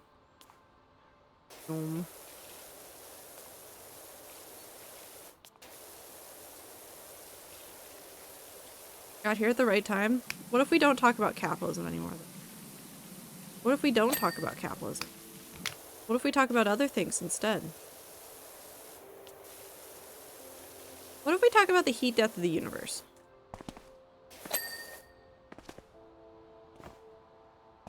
Was I doing it section by section? I think I was, right? Yeah. Cool. I know too much about capitalism. I think a lot of people know too much about capitalism. But somehow not enough.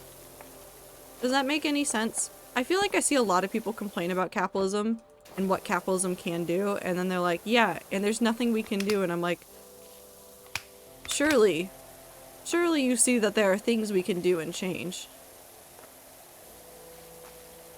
You're capitalism either. How dare you be capitalism? How dare you? Ziploc, I saw Madam Web today and I don't understand why people hate it because I genuinely loved it.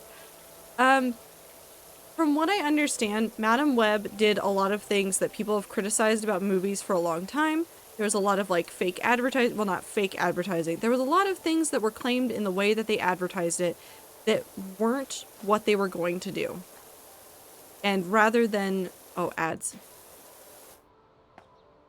Rather than,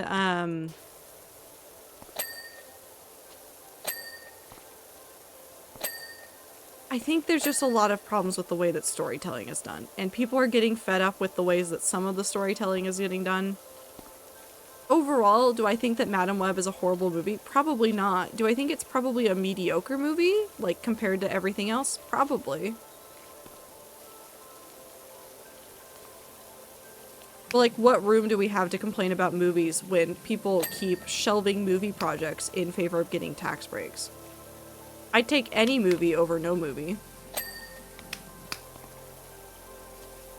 I never watched any of the ads, so oops. I don't want to spoil things, but there was a major moment in the movie, Super, that you can probably think of that it seemed like it all built up to, but there was like no actual payoff. Or looked like future payoff, like in a sequel. That was the crux of all the advertising. And I think that's really where a lot of my complaints with modern media are, is that the way that they do advertising is stupid. Like, honestly. I've seen a lot of, like, pretty terrible advertising done for a whole bunch of different movies. Where they're like, this is everything that you want out of the movie, right? And everybody's like, yeah, that's what we want out of the movie, so there has to be more than that. There isn't. There isn't. There is literally nothing else. What you see in the commercial is what you get. That's not how you should be advertising your movies. If you're advertising your movies with the twists and the payoff that is supposed to happen in the movie, you're telling a bad story. Like, legitimately, you are telling a bad story. If you are not able to tell, like, any sort of, like, hint of the story without just giving the twist and expecting that to be enough to get somebody's attention, maybe rethink the way that you're telling your stories. Maybe find a better way to tell your story. Because that was the problem I saw a lot of people have with it. But again, I am not the target audience for that movie, so I am not supposed to be the one that is that upset about it. If you think the movie is interesting, go see the movie. This is also a relevant topic because this week, Avatar came out. The Last Airbender, the Netflix edition, came out. The live action one. And I feel a way about it. based on everything that I've seen, I have not watched a single episode, but just based on everything that they said and based on everything that I know about what they wanted to do, I feel a very particular way about it. This is something that all of you should take with a grain of salt. And just because I say I would hate it doesn't mean that you shouldn't see it. If you think a movie will be fun to watch, go watch the movie. If you think that the movie is going to be not your cup of tea, don't go see the movie. It is as simple as that. Legitimately.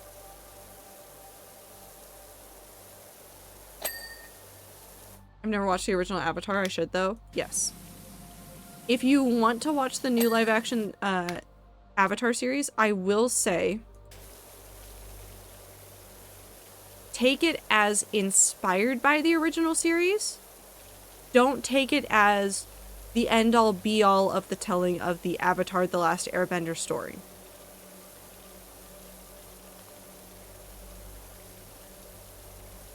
That's really how I think more people should feel about it and think about it, rather than trying to compare it to something that is revered so highly amongst the animation community and like the cartoon community that it could never compare to other things, including its own sequel series. Just saying. I'm gonna watch it with Fawn anyway. We both love the original as kids. Not gonna, so gonna want to watch it. Yeah, no, yeah. I mean, the only problems I have had were the ways that they wanted to make it more serious.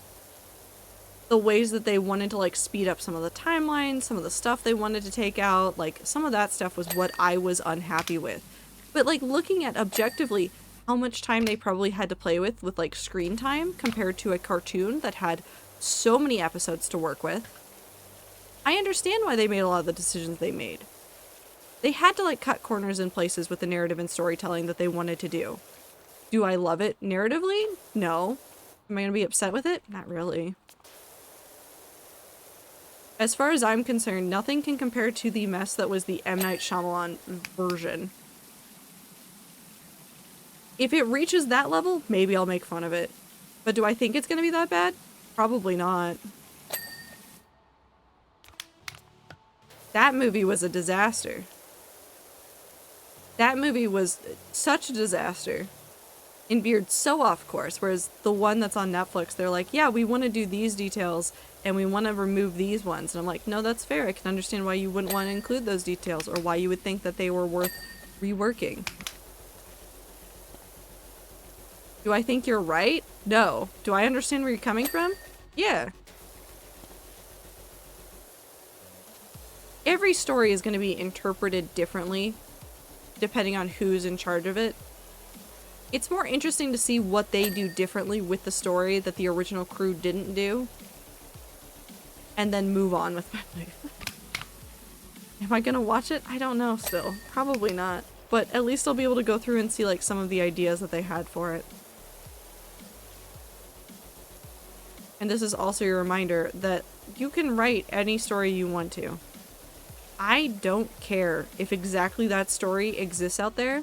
The story that you will tell will be different than the story that they told.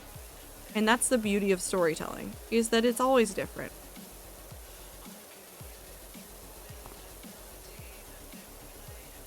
Every story is going to be different depending on who's telling it. Even if you give the same script to two different people to read out loud to an audience, that script's going to sound different from those two people. And they're not even writing it, they're just performing it. It's gonna sound different. The other day I watched a Garfield get real and it's just meh. Somebody liked it probably. It is okay to not like media. It is okay to criticize media. It is okay to think some media is bad as long as you like give people the space to enjoy what they enjoy.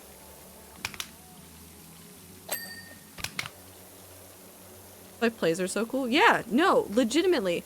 One of my favorite things, this is such a nerdy and such an English major thing to say, one of my favorite things during high school was when we did the Hamlet section. Because Hamlet is such a classic play. There's so many versions of it out there that you can see and witness. And we watched more than one performance of Hamlet in the class. And I found performances that I fell in love with, and I found performances that I hated. Same speeches, same like general setup for the scenes. I just hated some of those setups a little bit more than others. And that's okay. You learn what you like in the performances, you learn what you don't like, and then you move on.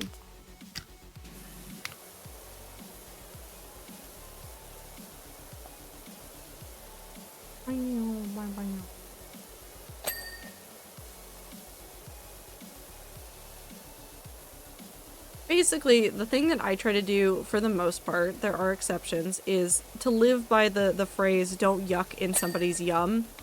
If you have a friend that really enjoys something and you don't enjoy it, just be happy that your friend is enjoying something. If you run into a stranger online that's really enjoying a thing that you don't like, you don't have to do anything to them. Let them enjoy their little thing. It's not hurting you. Fine. Realize I'm going to take out my braces tomorrow? Good luck, Super.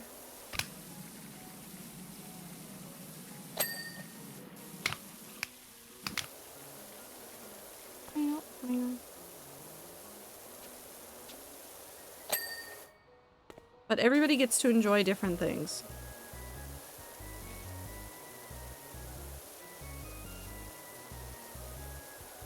I've seen one of the coolest performances ever was technically an acting workshop for teens. But I was one of the teens, but the teachers of the workshop did most of the Hamlet where we were sitting in a circle around them. Cannot describe better than that, but was so cool. No, that is fantastic. Hamlet is such a diverse script as well. I've seen it done so many different ways. My favorite performance of it is David Tennant did a version of Hamlet that is not historical clothing. It's like very modern clothing and very modern sets. And it was so well done. There were so few sets for that one. And it was so wonderful. It was so well done. I was in awe the entire time. And that was one of the ones we watched for class. Love to see that. It was good. It was good. If you look for Hamlet David Tennant, I'm sure you can find some of the soliloquies at the very least. But then again, there's other performances that are technically Hamlet that aren't Hamlet that I also very much enjoy. Like, I've talked about it before, but the show Rosencrantz and Guildenstern Are Dead is a take on Hamlet. It is literally mostly focused on the side characters Rosencrantz and Guildenstern and the things that they do between the scenes and the nonsense that they say. And then every now and then they get, like, dipped into the original story and they have to, like, perform the roles that, like, they had in the original script. It's so good. Which one? I've read the book and I really like just reading it. I think the movie is actually a very good version of it as well. Because Tom Stoppard, who wrote the play, is the one who also wrote the script. So he's got his hands in it all the way from start to stop. Saw the movie. It's such a good movie. It's such a good movie. It's so old. It's technically free on YouTube with ads. If you want to see it. If you go look it up, it should be free with ads. Which I know ads, gross, disgusting, but like, movie. Pay no other fee for it as far as I saw.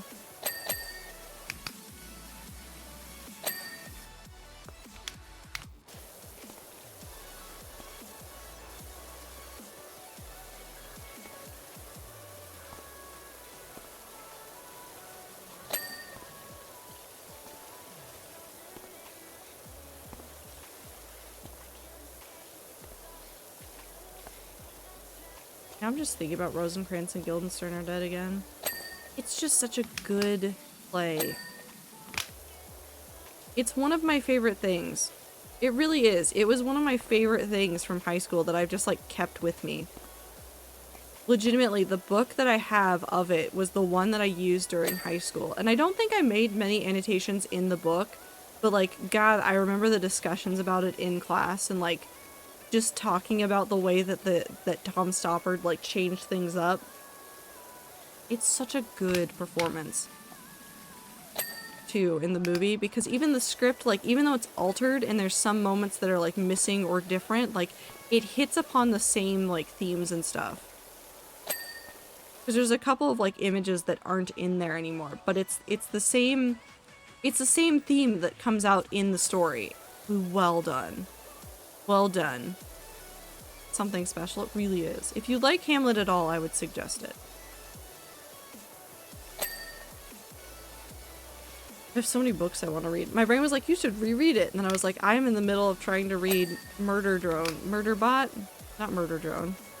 series. I picked up, like several months ago, I picked up the next novella in the series, and I then just didn't start reading it. So I started reading it this week. I love Murderbot.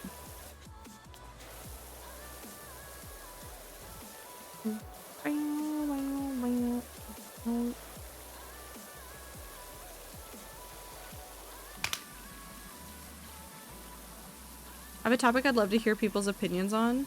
Hold on, let's focus on more about pet memorials and such. Would you prefer I not bring it up? This is directed at everyone. I don't mind the subject, but I understand that there might be some people in the community that don't want to talk about it right now, so if you don't want to hear about it, please definitely feel free to speak up.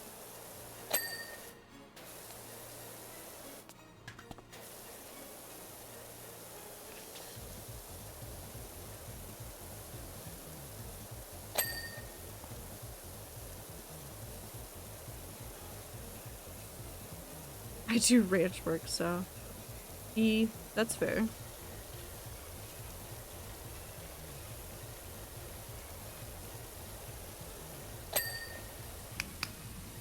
Sounds like most everybody is okay with it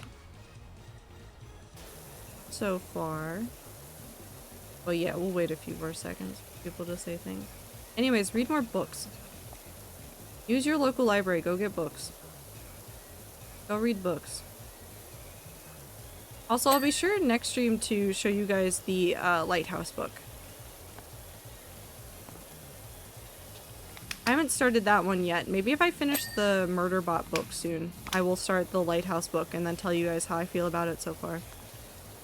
Also, if you haven't read the Murderbot series, please read the Murderbot series. It's a series of novellas, 10 out of 10, very good book. Lighthouse book? Yeah, it's an essay book. Hold on. Maybe I can at least find the essay book and find the description. So the book's name is On Lighthouses. It's by Jasmina Barrera Velasquez. Hold on, let me see if I can pull up the description of it.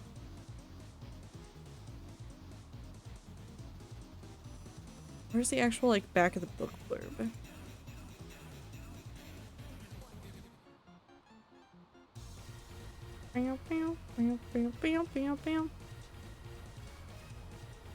Far from home, in the confines of a dim New York apartment where oppressive skyscrapers further isolate her, Jasmina Barrera offers a tour of her lighthouses, the structures whose message is first and foremost that human beings are here. Starting with Robert Louis Stevenson's grandfather, an engineer charged with illuminating the Scottish coastline, On Lighthouses artfully examines lighthouses from the Spanish to the Oregon coast, and those in the works of Virginia Woolf, Edgar Allan Poe, Ingmar Bergman, and many others. In trying to collect lighthouses by obsessively describing them, Barrera begins to question the nature of writing, collecting, and how, by staring so intently at one thing, we're only trying to avoid others.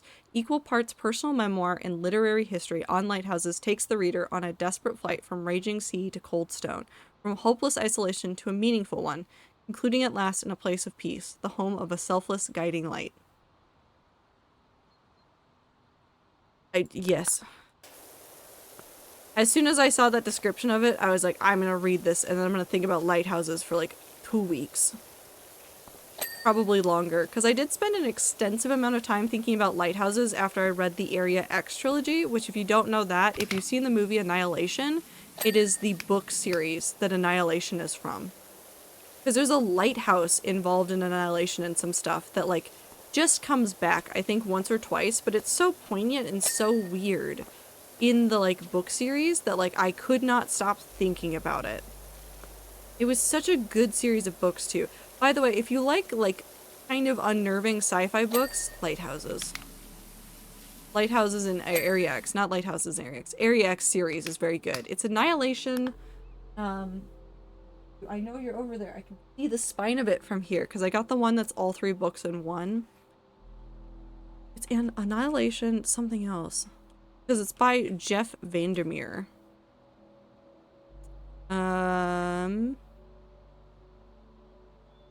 Oh, Annihilation Authority Acceptance. It's called the Southern Reach series.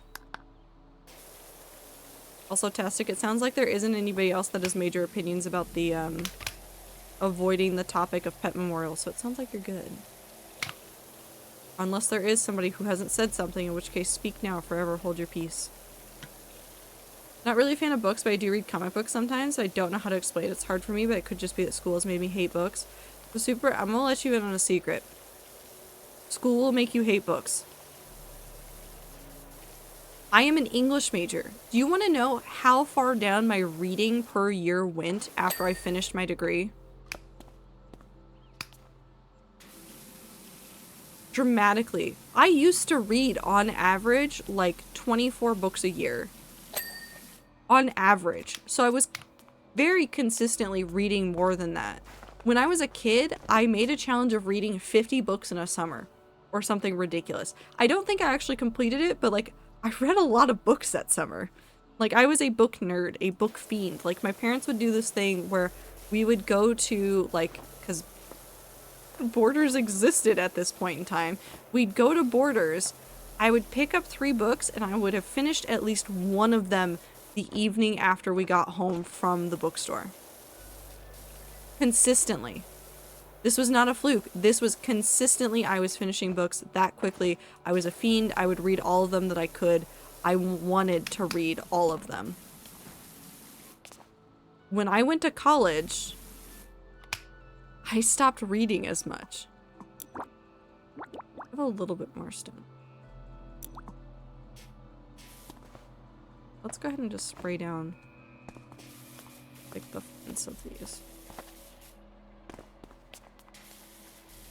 And this is like even like normal public school kind of wore me down on some books, and I would read more during the summer than I would at other parts of the year.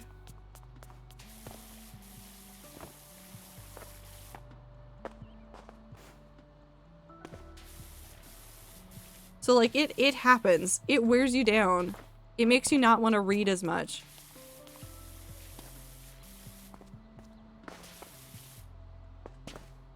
I read all the time, it's just mostly Dr. Seuss. Yeah, that makes sense though. Okay. Go back to... I'm gonna use this, and we're gonna just aim at the nooks and crannies where things are gonna be that we can't normally reach.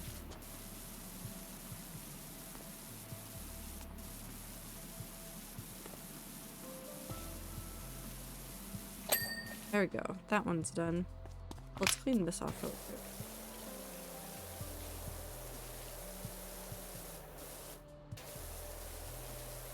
I'm trying to find a way to memorialize pet mice. I have their bodies in my freezer currently.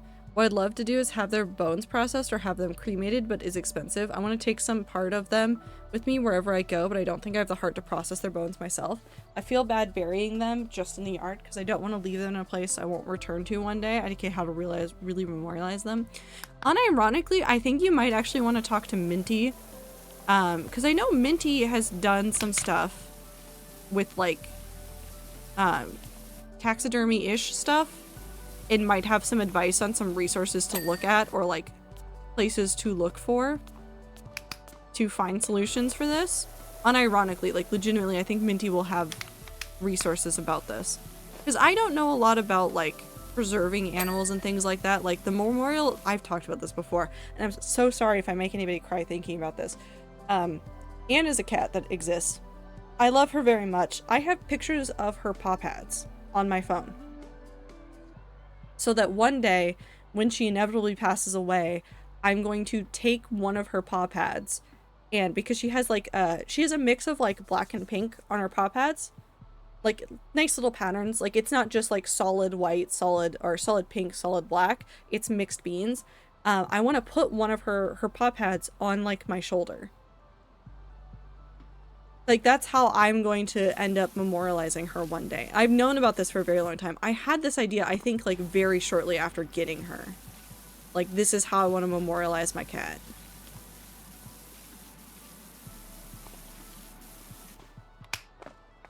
So, like, finding a way to memorialize your pets isn't something to avoid or something that you shouldn't do.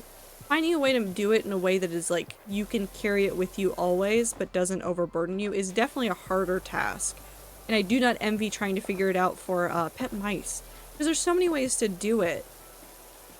But also, mice have a very short lifespan, and so when you have a lot of mice, finding a way to, like, memorialize all of them is a lot harder. Missing one of the outer wall cap. I guess we just keep an eye out for it? I'm gonna run around and find this wall cap.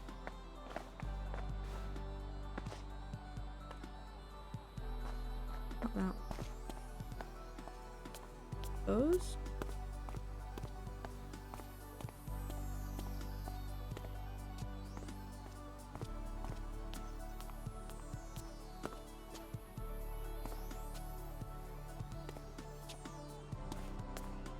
Ah, it's you.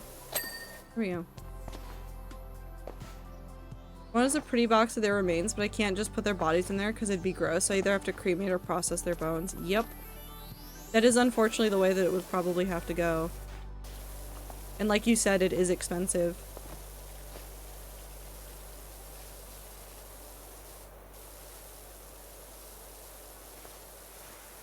But I am sure Minty will be able to point you to any resources about processing them yourself, or resources to find people that would be willing to process them, and what the prices might be and things like that.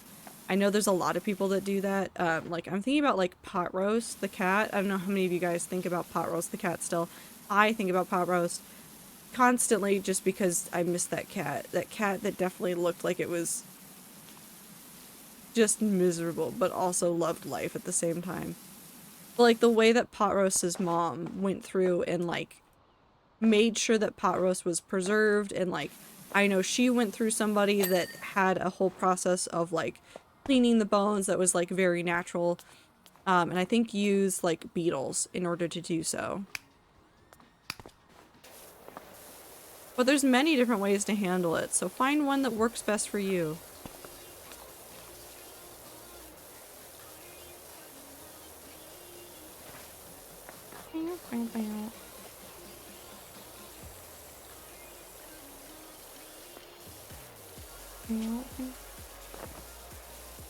Found a curiosity shop not too far that does preservation, but it's $75 a mouse.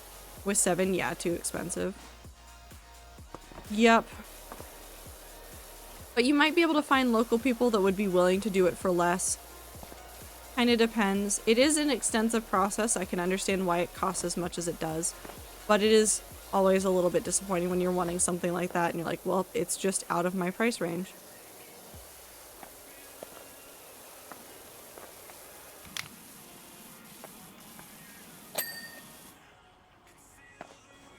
Never really thought of my dog dying, but now I kind of don't know how I would memorialize her. Maybe just buy a Lion King animation cell and put a picture of her and Nala together because her name is also Nala. That's cute. I mean, do whatever makes you happy. I kept a picture of my childhood cat in my bedroom for forever, and I don't believe I brought the picture with me, but the picture still exists of my childhood cat that I grew up with. And, like, there's, like, little things that I do that still remind me of that cat. But I didn't want to do a paw print, like, tattoo for her. I thought about it. I thought really hard about it. I was like, I could like go find pictures that have her paws in them and, like, try to extrapolate what it looked like. And I'm like, it'd be different. I'll keep that one in my heart, and then I will just do this for the cats that I spend a ton of time with. Because I fully intend to have more cats after Anne. Maybe even when I have Anne, assuming I move into a place that has adequate space for it. But do what feels right. That is what I want to say about memorializing things. It doesn't matter if it's a pet, it doesn't matter if it's a person. Obviously, do the ethical thing. But, like, do what feels right when it comes to memorializing things. We all handle grief and things like that in different ways. for every possible situation. You can grieve things that like you feel ridiculous grieving, but you feel the grief there. It's okay to like deal with it in whatever way feels most natural to you. I was trying to get my childhood cat in Minecraft. Right now she's just chilling in Clover's basement on Rat Server because I didn't want her to be lonely. Oh, that's adorable. That's really adorable. See, I think I would probably name, I think I did name one of the Minecraft cats in the hardcore world after my childhood cat Scamp. I would not get one and name it Anne now, just because I would get too sad if I saw that cat in the game after something had happened to Anne. But like maybe like a while after it had all happened and I was not over it, but I dealt with the feelings. I do that? No. All depends on where you are in the process and how you feel. Instructions unclear. Turned my Catholic grandma into a piercing she wouldn't agree with. Listen. There's a lot of spite memorials that are made too. I'm not saying that you should, but I am saying that it actually isn't that uncommon. People have definitely made memorials to people that were in their lives that they're like, you would have hated this, and that's why I'm doing it this way. If it helps you deal with whatever relationship you had with them beforehand, if it helps you deal with like whatever state the relationship was when they like passed away, if it brings you any sort of peace, it's worth it. I'm not sure what I'll do when Mona dies. I keep a tuft of her fur in my wallet just because. Oh, it reminds me of her. I mean, there's tons of things you can do to preserve like hair like that, so you could always find a way to do that. I want to do something with Cal's ashes, but not sure TBH, so they just kind of sit. I don't know.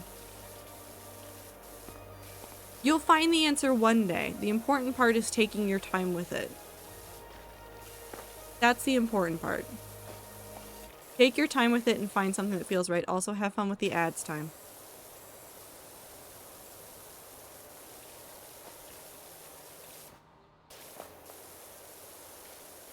Unless they don't play for you, in which case I'm so sorry that Twitch is starving you.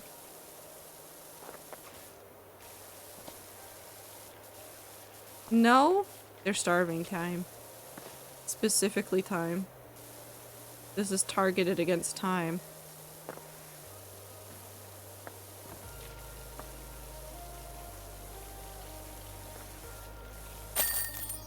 I started playing and then glitched and disappeared. L.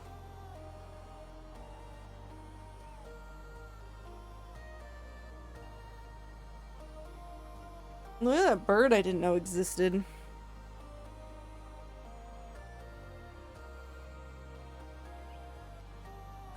But cheats me and me specifically, and that is so wrong. Yep. Your great uncle died 2 years ago. It was so nice, and since he was a radio host, so my family just has a bunch of recordings of him, so it was nice when we were mourning, but now I've accepted it. It's a nice memory of him. Yeah. It's nice to memorialize people in the things that they loved. The urge to tell my friends to play Highway to Hell at my funeral is there. If it fits you and it feels right and you think it'll make them laugh, put it in there, Ducky. Do it. Also, welcome back from the ads, everybody else. Have this.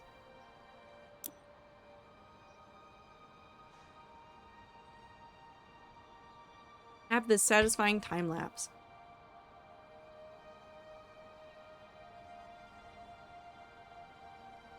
Ta-da! We did it. Hold on, if you look at this again, when we get down to this section, you can see me writing things and loss is right there. It's right there. That's wonderful. Okay. Hi, Minty. We have an hour and a half. You know what? Fuck it. We start cleaning the Spanish Villa. Can't wait for future generations to remember their loved ones through archived TikTok dances. It's gonna be so weird in the future because people are gonna have archives of like everything that their like loved ones and family did online. Like it's legitimately going to be bizarre the amount of ways that they'll have to look back into people's lives. Streamers archives, 100%. Like, that's gonna be a major thing one day. Is you're gonna be like, well, grandma streamed on whatever platform back in her day. And so now we can just, like, go back and watch all of grandma's archives and see her talk about penises. Because that's what her chat was talking about. Like, that's legitimately going to be a thing that people are going to be able to do. And it's kind of funny. It's kind of funny. I don't know who Felicia is. If I were a bird, I'd be a damn fine wormer puller. But my nest would be awful, and some people can't process that. Felicia, you okay? You good?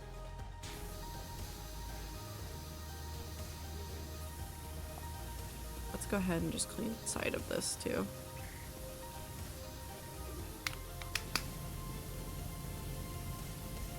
"2.5-ish hours to set up with 150 kids and a handful of adults watching the children descend upon the stack tables to open them in the hallway made me fear for my life for a moment. I'm glad you survived, Minty. Welcome back. I hope the later generations enjoy watching all of our fucking insane media, especially the few that stumble across your channel. I have no idea what's gonna happen. I have no idea what's gonna happen. Like, you know, some of these services are gonna disappear and some media is gonna disappear, but like, somebody's gonna find archives of somebody and be like, they're funny, I'm keeping all of their content for forever. There's gonna be more than one of those. Whether or not it's me doesn't matter. There's going to be enough of those that we're gonna have like a really interesting snapshot into this time in history. Bills on Minecraft? Yeah, like, Bill's VODs are going to exist for so long just because people keep archiving them in new ways. Like, there's an official VODs channel now, but like, if something happens and the VODs channel disappears, somebody else would want to like re-archive stuff and find a new way to hold on to it. And that stuff's gonna exist. We're gonna have like digital like pantheons of libraries like that are out there that are just gonna be like able to store all of this. I hope cat memes stay around for so long. Well, based on the fact that they haven't left yet, they're going to exist for a long time. Can we talk about the fact that this song came on while I was talking about archives?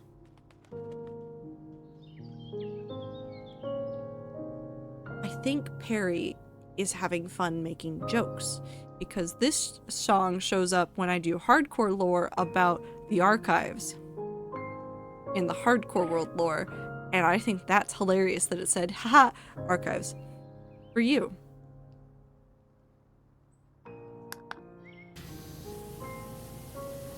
Two-day robotics comp to qualify kids for Worlds. I hope it is fun, Minty. I hope you have fun. Hope the other volunteers have fun. Hope everybody has a good time. That chair is done. This chair is disgusting.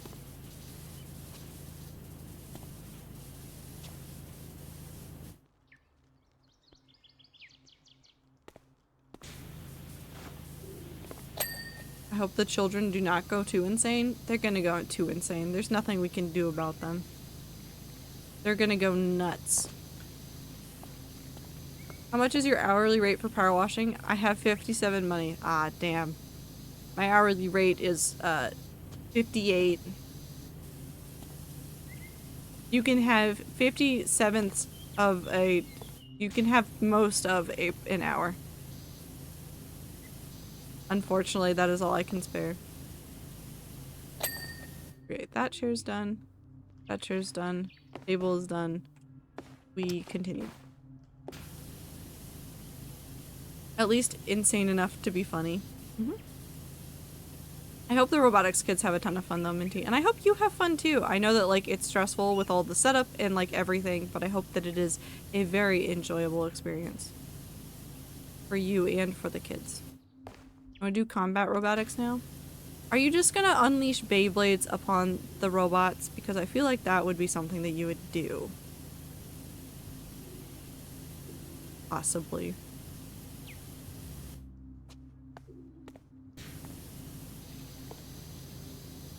We'll make a Beyblade robot? Okay. So I was right. Kind of.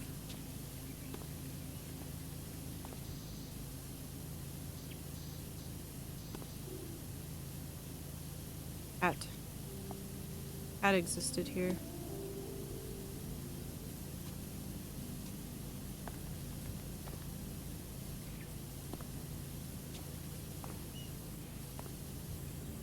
Also, I'm like hyper watching out. The power here flickered earlier today, and I'm really afraid that it's gonna flicker again or go out. So if I disappear, just know that I'm fine.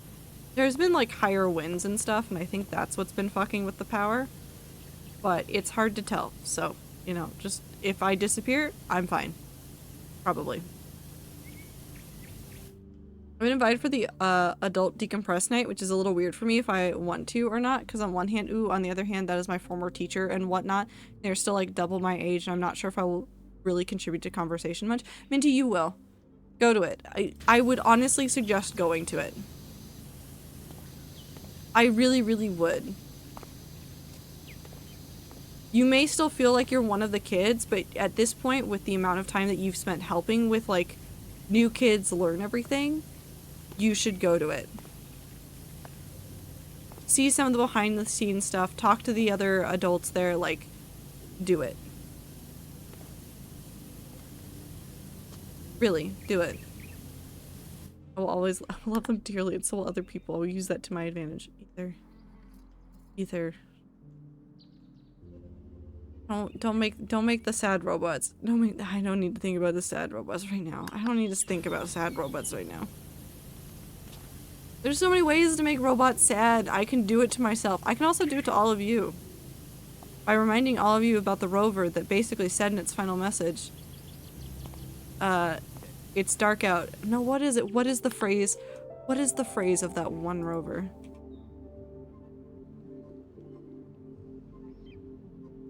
It's getting dark. Oh, what is it? My battery's low and it's getting dark. It's so sad. It's so sad.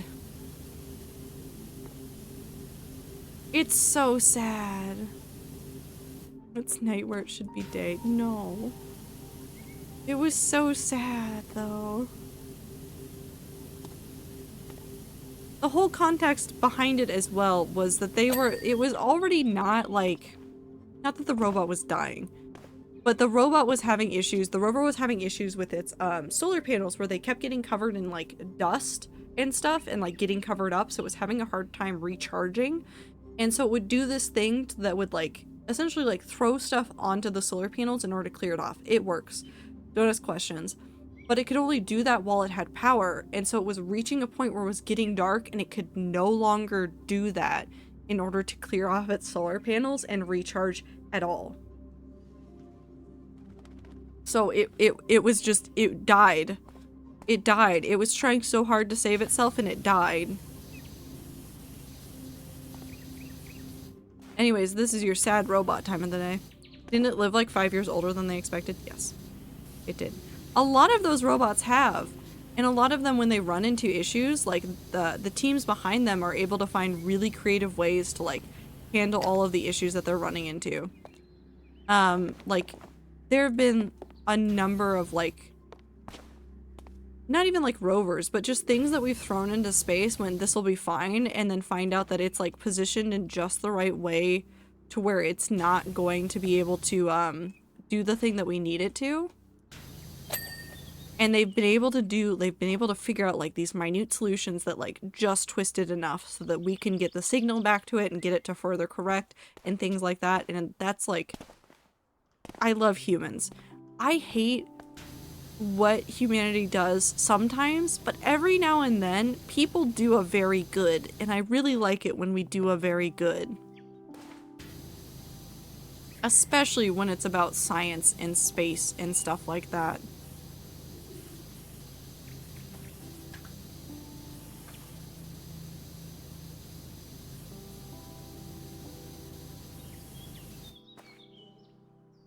Whoop.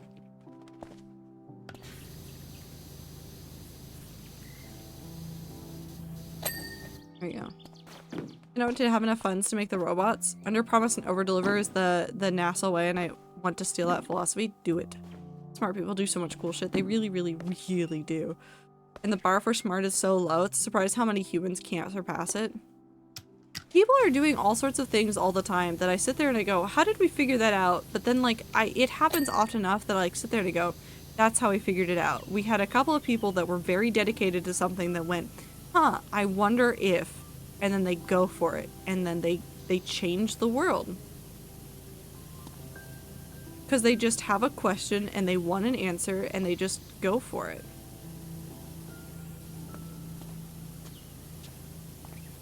Basically, chase your dreams. Make the things you want to make. Do the things you want to do. Life's too short to skip over doing cool stuff and doing cool things. If you're nervous about trying something new, that's okay. Be nervous about it and do it anyways.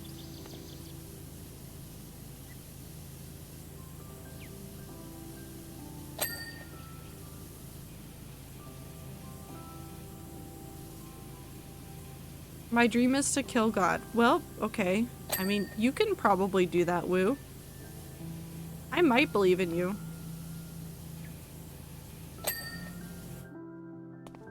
I made multiple iterations of the glasses. I forgot locks existed on doors for a solid 15 minutes. Listen, everybody has flaws. Everybody has a silly, goofy moment every now and then. Some of the brightest people in the world sometimes forget some very basic things. That's okay. I've seen hermits on Hermitcraft forget basic Minecraft mechanics, like the fact that zombies and other creatures can go up ladders. And those people have been playing Minecraft technically professionally for years. Sometimes your brain just does a, yeah, I don't remember anything moment, and that's okay.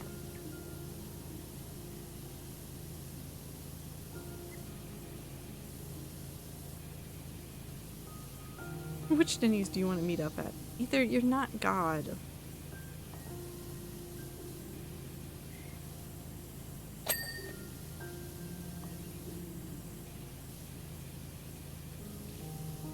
Wake up, it's a Saturday, time to kill God. Well, it's Sunday.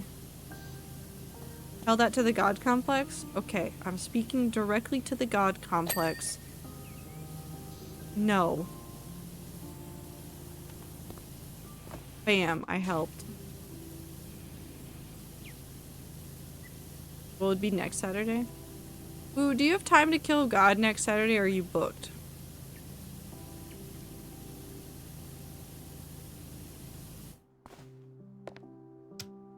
God complex says I do what I want. Does it though? Does it really do what it wants?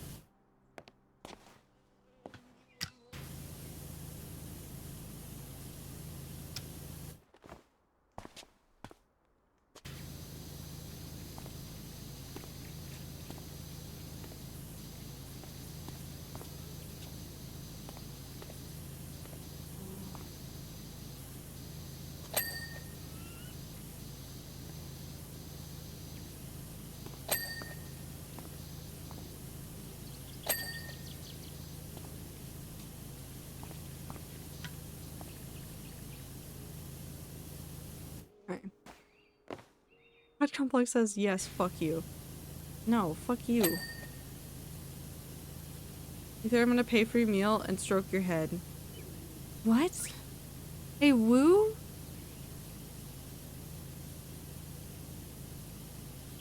Hey, Woo? Cat. No, never mind. That makes sense. Have fun. I'm gonna win the fight. I don't think that's a fight anymore. Anyways, I'm not booked. What are we doing? Apparently fighting God. Have fun. If there's a God that isn't either, what if it was a toddler? I mean, if it's a God, can it be a toddler?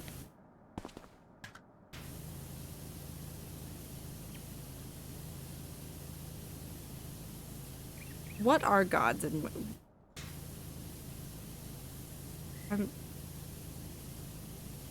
something's happening with the mechanics right there. Hold on, let's just stare at this for a second. Interesting. How could it not be now? Toddler God it is. Okay, star. Universe is fucked up, it would make sense, I guess. Can we pinwheel the toddler into space? No.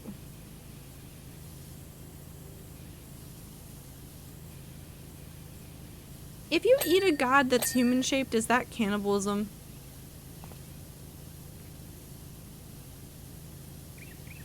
I have some questions.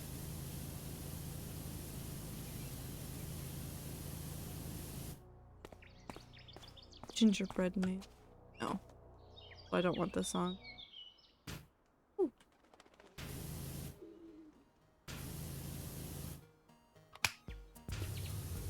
Evil smiley face.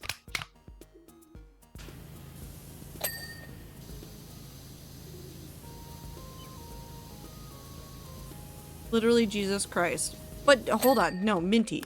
The difference between what I'm saying and what you are saying is that Jesus specifically came to Earth in the form of a human, like to be like flesh and blood human. I did not say that. I said if a god looks like a human and you eat it, is that cannibalism?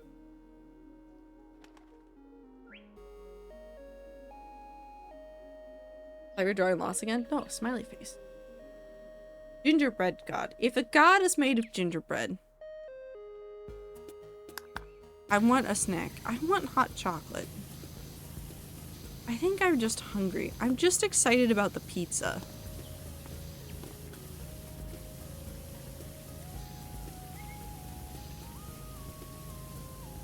Pizza. I just like pizza.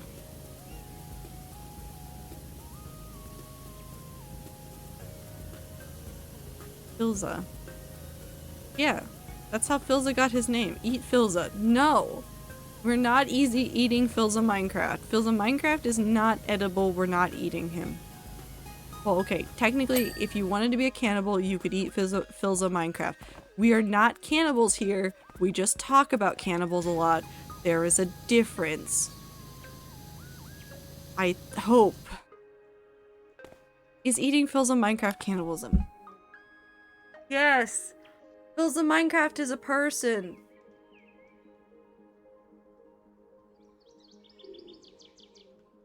He's Minecraft though.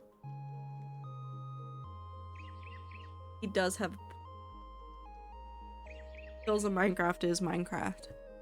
He definitely made Minecraft with the help of Hatsune Miku. You know, as we all know, Hatsune Miku and Filza Minecraft made Minecraft. No one else.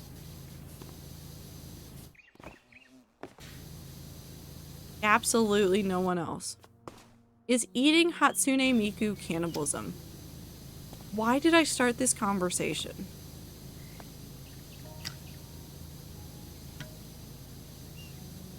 How did I start this conversation? No, I don't want to think about it.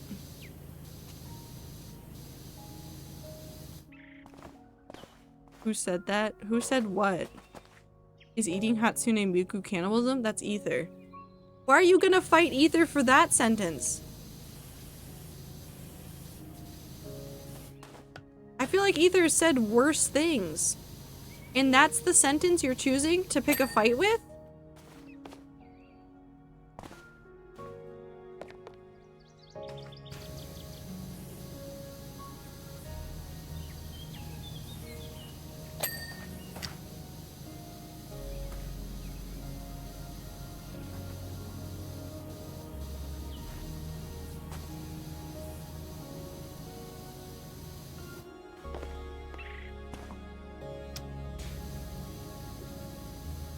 Yes, of course it is. You know why?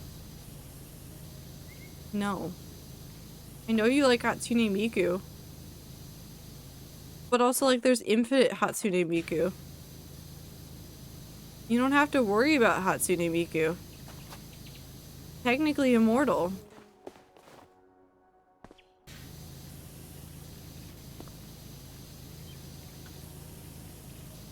I have a concert as why? They'll just get a new one, it's fine. They'll just grab the spare Hatsune Miku.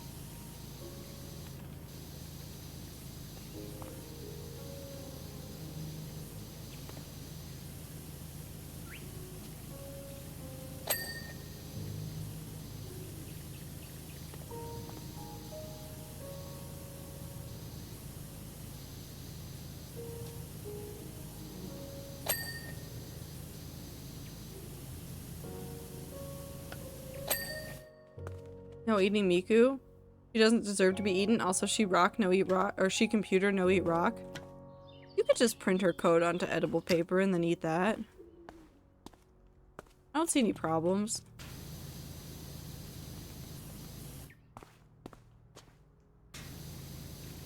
She's hiding in your Wi-Fi anyways.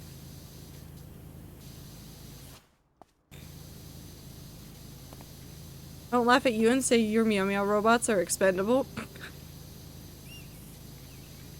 What robots? Ether just wants to make people cry with the robots. If you told him his robots were expendable, he'd be like, yeah, they're gonna die to make people cry. Oh, I've fallen. I'm gonna go sleep, so good night, Reds. Have a good night, Ducky. Take care of yourself.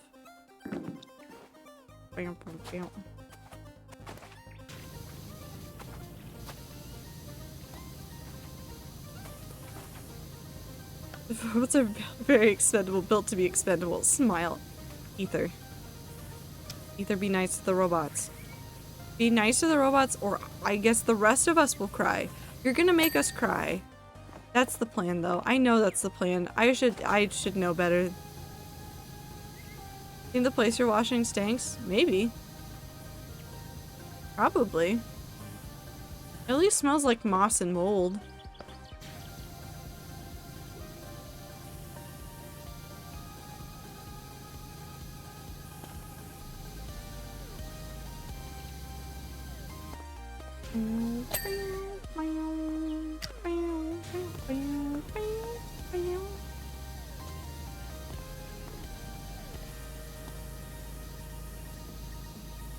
I don't have a car response. It's either full murder or ignore. But get good at something.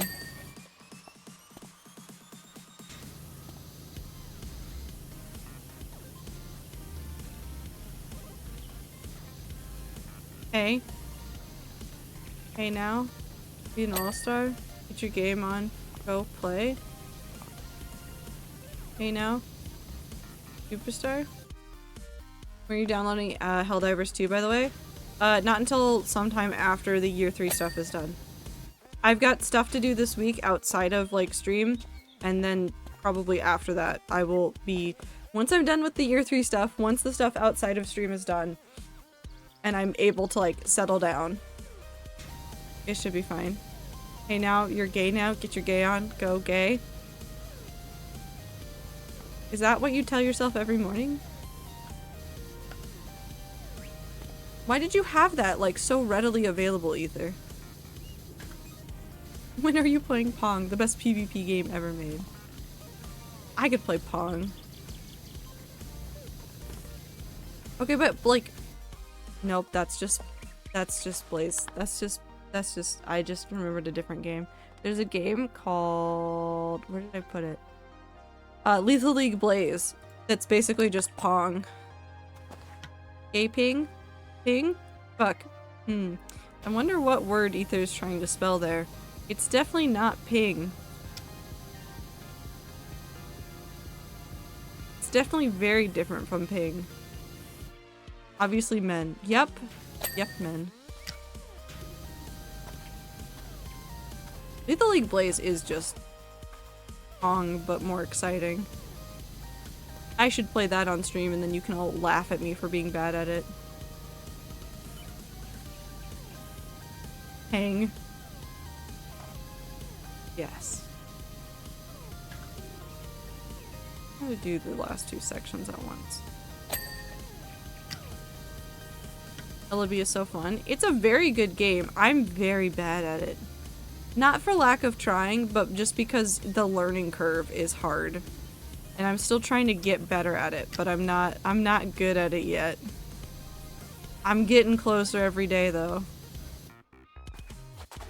That one's done. Now we just need to do this.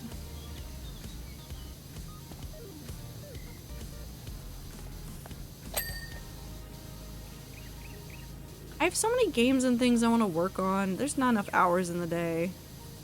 Can somebody invent time travel for me so I can do more things and stuff? Or is like that impossible?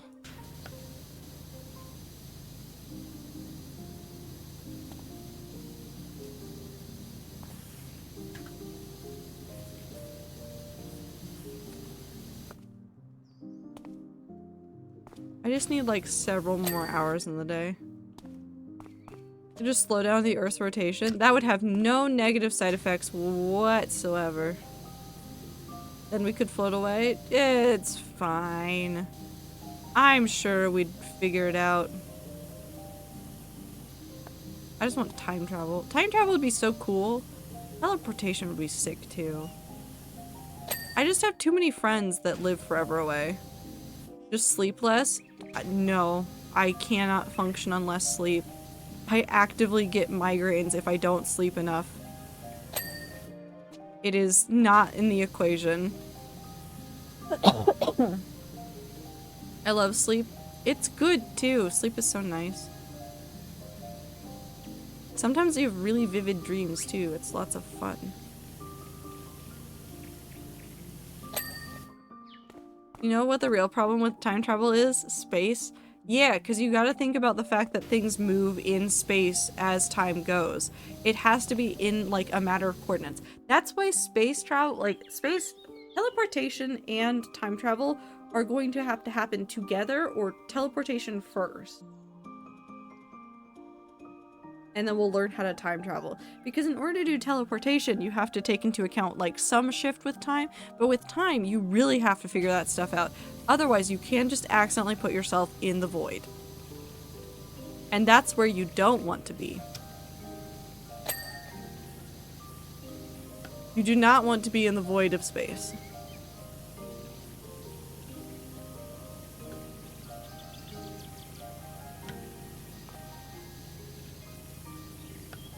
What if we are the void? I don't know. Time travel is only possible forward, yes. I don't know. Technically, maybe, but I'm not a scientist and don't know what I'm saying, so you really shouldn't believe me about anything.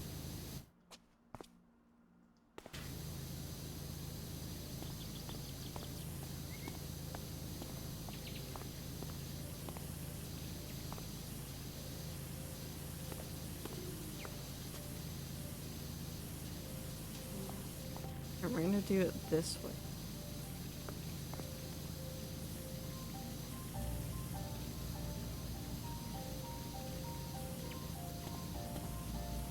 Backside, this one.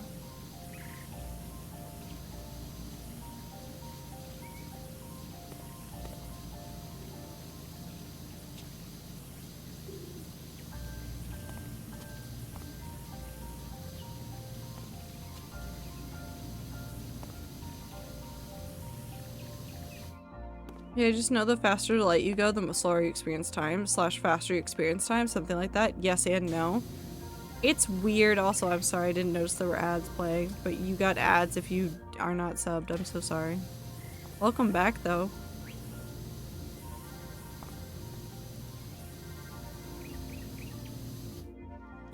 Space and time are weird.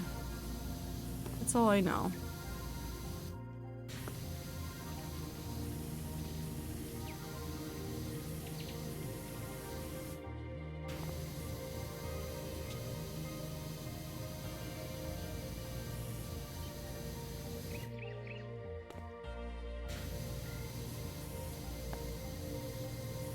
Slower experience time relative to your speed and location to said objects and so on. Yeah. There's a lot of interesting sci-fi written around that concept that we have. Is there the outside? Oh, I bet it's that. It is this. There we go. Wall's done, that's done, that's done. Let's do this. I'm gonna go Frankenstein my dinner. Have fun! Your experience time faster, meaning that for you it might be minutes, someone on Earth might be hours or years. Yeah. It's one of the interesting concepts that people play with in sci-fi because we're fairly certain we know how that one works. So people like really like playing with how sad you can make stories about that. Also, now I'm just thinking about Futurama and the dog episode. I miss that. Laser pointer. Don't use laser pointers on planes. At planes. No, we send particles 99.99% of the really close to light speed here on Earth, right? Yes.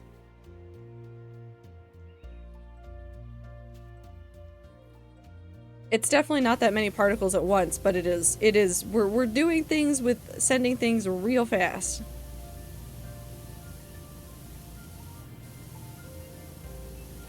I've heard planes hit the sound barrier. So I grew up in an area where a lot of like Air Force planes would fly by. And so if you were out in the right areas at the right time, you could hear them do the thing. Human beings go nyum.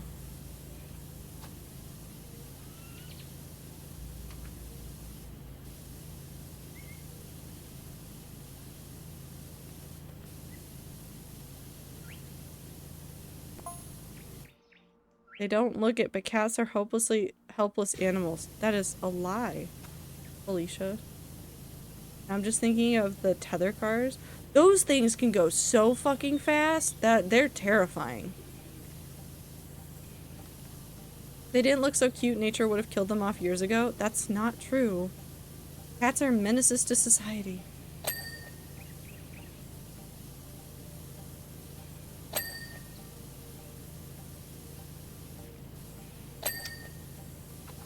But they've always been safe here, as you can see, incredibly well fed.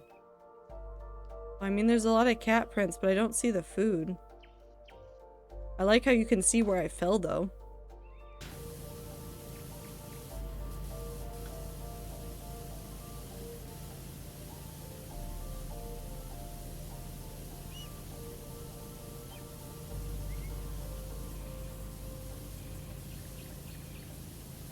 Human beings do a lot of really cool stuff, though. A lot of real impressive stuff done out there. Wall is clean.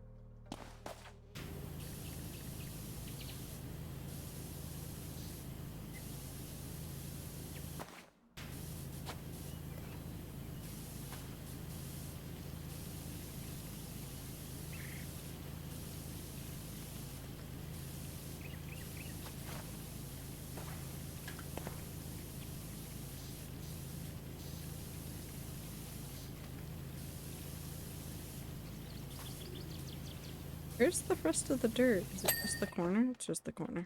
Okay, we're good. Humans are neat. Sometimes. Sometimes humans are absolutely wonderful, beautiful creatures out there, and I love to see what they do with the world that we have. Other times, human beings are menaces to themselves and to the rest of the world. And I wish that they would stop.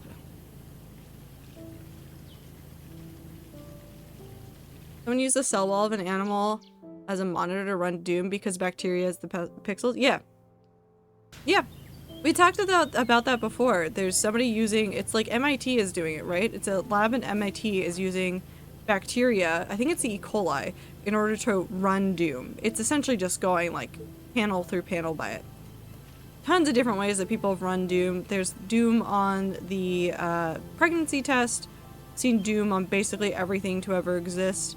My new favorite thing though is Thor once Pirate Software showed a video of someone getting his game Heartbound to play on a smart fridge in like a Lowe's. They got it to work. It boots, it runs, it does stuff. It's weird.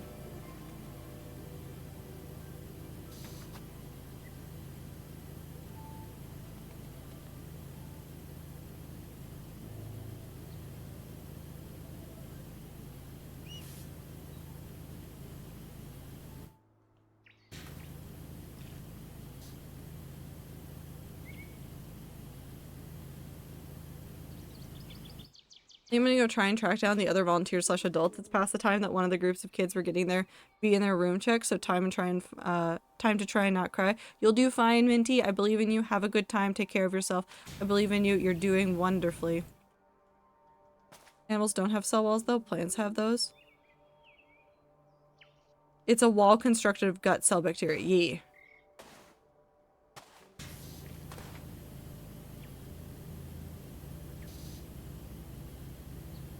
No, the bacteria thing is interesting. It is funny that the way that we've just found more ways to play Doom. We said this is the standard by which we figure everything out. It's like the bad apple of games. Seen some pretty silly stuff get downloaded into long-term memory and whatnot? Yup. Yup. Humans like seeing what silly things they can do with the creations that we put together. It's that curiosity and that silliness that is what makes me like humanity a whole bunch. It's some of the other stuff like the greed from capitalism and the greed from wanting to make the most money and not caring about other people that I really dislike about humanity, but there's a lot about like humanity that I very much do enjoy. People do a lot of very cool things. I like the things that people do. It's when greed and like capitalism get heavily involved in some of those things that it becomes less enjoyable and less fun. I want to see people get to explore creative outlets and get to try new things and try to just be a creative person. And the fact that like creative hobbies, writing, crochet, fiber arts, pottery, all sorts of things have become, in a way for people to make more money and not a creative outlet anymore is very sad to me. I think that is probably one of the worst things that has come out of late stage capitalism is the fact that there is no such thing as just having a hobby. Every time you think you just have a hobby, instead you also have a potential way to market yourself into making more money, and everybody assumes that you are going to do it. Every single time. I think people should be allowed to just have a hobby. There we go. I have hobbies? Yee. No, I think there's a fair number of people that do, but there's a lot of like advice online around the like hustle culture stuff that's like, well, you need to do X, Y, and Z, and you need to be making money off of everything that you do, and you need to be turning everything into a marketable skill so that you can turn this into more money. And on one hand, I understand the need to make money. I understand if your main job is not making you enough money, sorry, the vent just made a noise. Using your other skills in order to make more money to ensure that you are able to stay in a space that is safe, have food, all that, that's understandable. Problem I have is when everybody's like, well, you can't just do a hobby. You can't just write for fun. You can't just like crochet for fun. You have to turn it into a business. You have to make money off of it. You can't just go online and do something stupid and post it for other people to enjoy. No, you have to make sure that you are marketing it. You have to make merch as soon as possible. You have to be marketing yourself and figuring out how to exist in social media in a way to make money. It's fucked. It's fucked. I hate it. You should be able to rest and relax and find joy in things. You don't have to make money with it. If you get joy from the art of like making content online, that's different in a way. As long as you are still having fun with it, there's no harm in it. In fact, I think there's some creators that have actively gone and said like, I don't stream on this account or that account because it is too much stress. It's just too much. Is it Asmongold that hasn't streamed on his main account in like 11 months or something?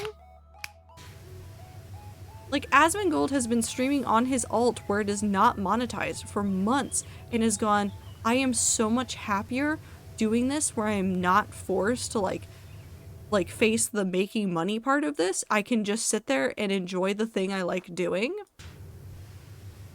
And just sit there and play a game and other people get to watch and have a good time too. Other streamers have done that too. People have alts where they can just go and like sit back and play games that they like and not worry about it. It's the whole commoditization of yourself. Yeah. And it's so sad that people like don't think that hard about it. They're like, no, you can do this. You can make money off of yourself for forever. And there's definitely no problem with it. There's a lot of problems with it.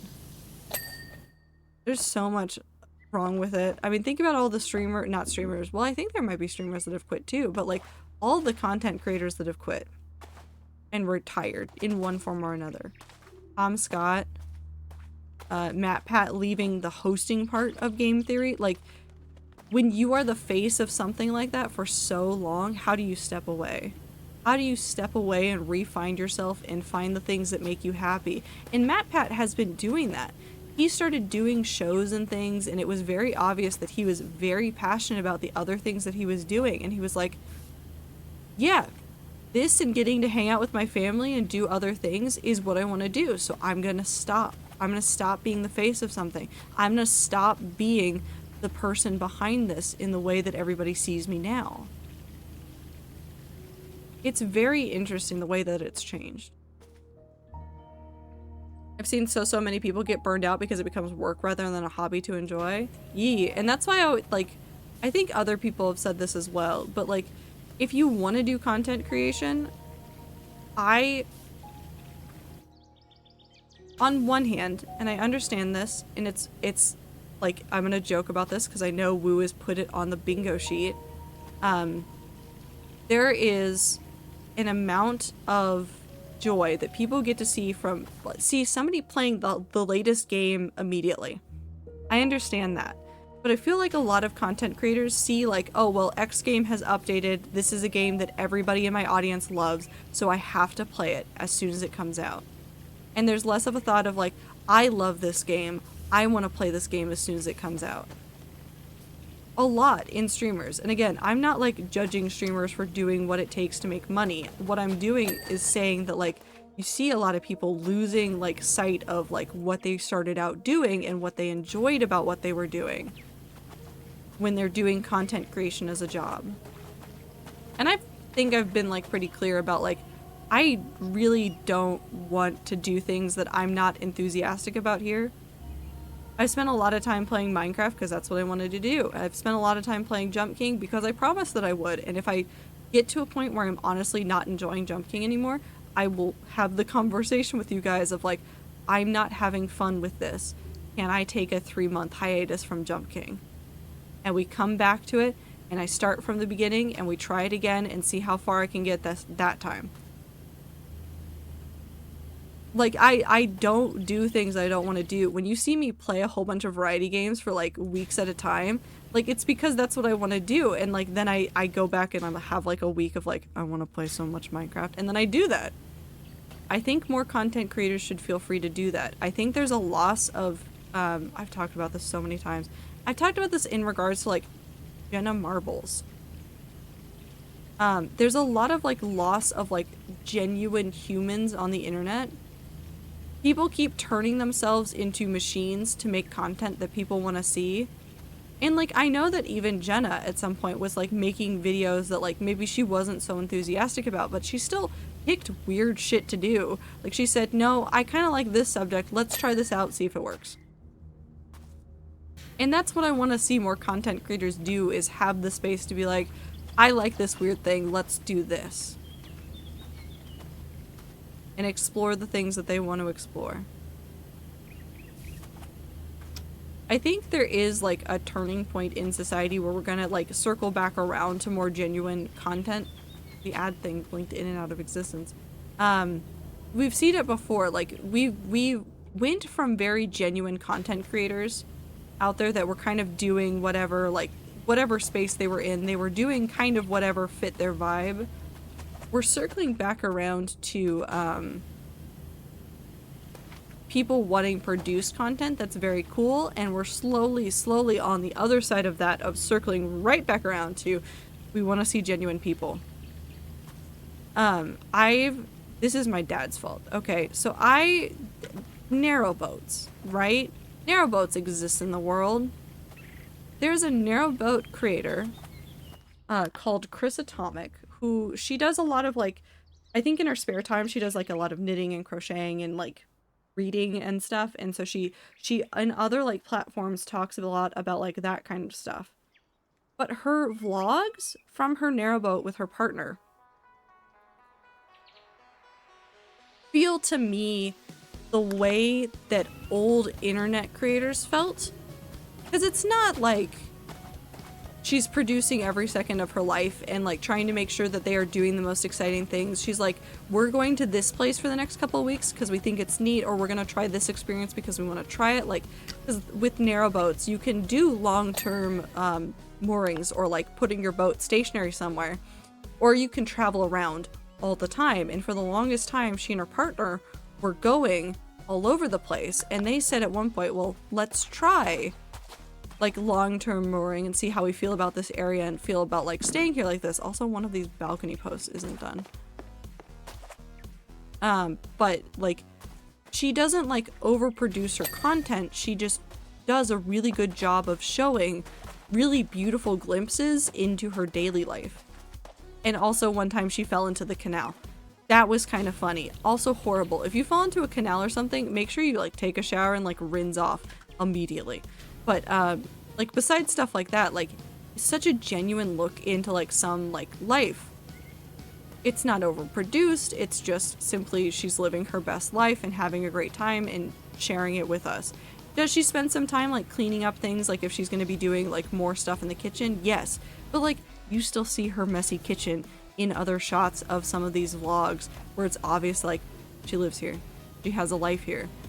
The life still happens, even if every now and then it's like over, like if it's made to look very nice and pretty. There's still a life that happens back there. Can't stop that from being there. And like whenever they run into weird things, like it shows up in the vlogs. Like she doesn't like go out of her way to be like, we've done the most exciting thing in the world every single day for this entire week. No, it's just life. And I think that circle back, because she's also doing quite good with her vlogs and stuff. Like she's not a super big creator, but she's like doing fairly well for a narrowboat creator, because that's really niche. Like seeing people get invested in that and want to see those vlogs is really, really cool. And like I've talked about it before, there's that journaling creator that I've watched before, that I've shared with the rats, that just does like, she just sits there and talks through her planner, talks about like the different issues that she's had, or I guess she's using a Filofax book now as like a commonplace book, and she talks about like the issues she's run into, the things that she's changed in the system that she uses. It's not like overly exciting, it's not like super produced, like the footage is nice, the things that she's using are cute, I like all of it, but it's just a glimpse into somebody's brain as they're working through like how they want to set up a journal. Like that's just a lovely experience to go through. It's just peaceful. I think we're cycling back around to some of it. Do I think that Mr. Beast is going to go away anytime soon? No, but we've seen like over and over, Mr. Beast has worn himself out. He's worked his staff like half to death, and they've quit because of the work culture, because they can't keep up with it. Like we see content creators quitting left and right now that they've been doing like years upon years upon years of just like all of this very intense work, and they're like, I kind of want to do anything else right now. It's very interesting to see the changes that are happening and see the way that like people feel about content creation. Because we've now lived in a world where there has been a long enough time that people can have serious look backs about how they feel about content creation as a career that they had for an extended period of time. That's the kind of world that we're in now. You can actually like, those people can like sit back and like talk about like when it started becoming a job, when they felt burned out by it, what they decided to do instead of content creation in order to help themselves feel fulfilled in life. That's an interesting world to live in now, and I think it's an interesting like balancing act of like watching content creators quit, watching new creators like try to find their own personal balances, watching people go from hobbyist to like full-time streamer, watching people do all sorts of things like that. I think people are learning a lot of good lessons. I don't know what long-term it will mean for people that want to be content creators or for the content creators in general. Like, I think about Captain Sparkles quitting, not YouTube, but quitting Minecraft on his main channel. That is such an interesting step, and it's very much like he was not forced, but he was known as a Minecraft guy, one of the Minecraft guys, for so long. And he's finally like, I want to do more than that. I want to make more than that. And so he's going to. He still plays Minecraft. He still enjoys it, but he's doing more. Simply want to make things and share stuff, and making money off of it would be cool, but I just want to make and take people along for the ride. Yeah. And I think we might be getting more of that as time goes on. I'm hoping, hopefully, people are going to turn back towards like, well, I can just make the thing I want to make. And people can be there for the adventure or not. And I'm hoping it is more people are going to be there for the adventure if they want to see an adventure. And if they don't want to see an adventure, they will go find the content that fits them better.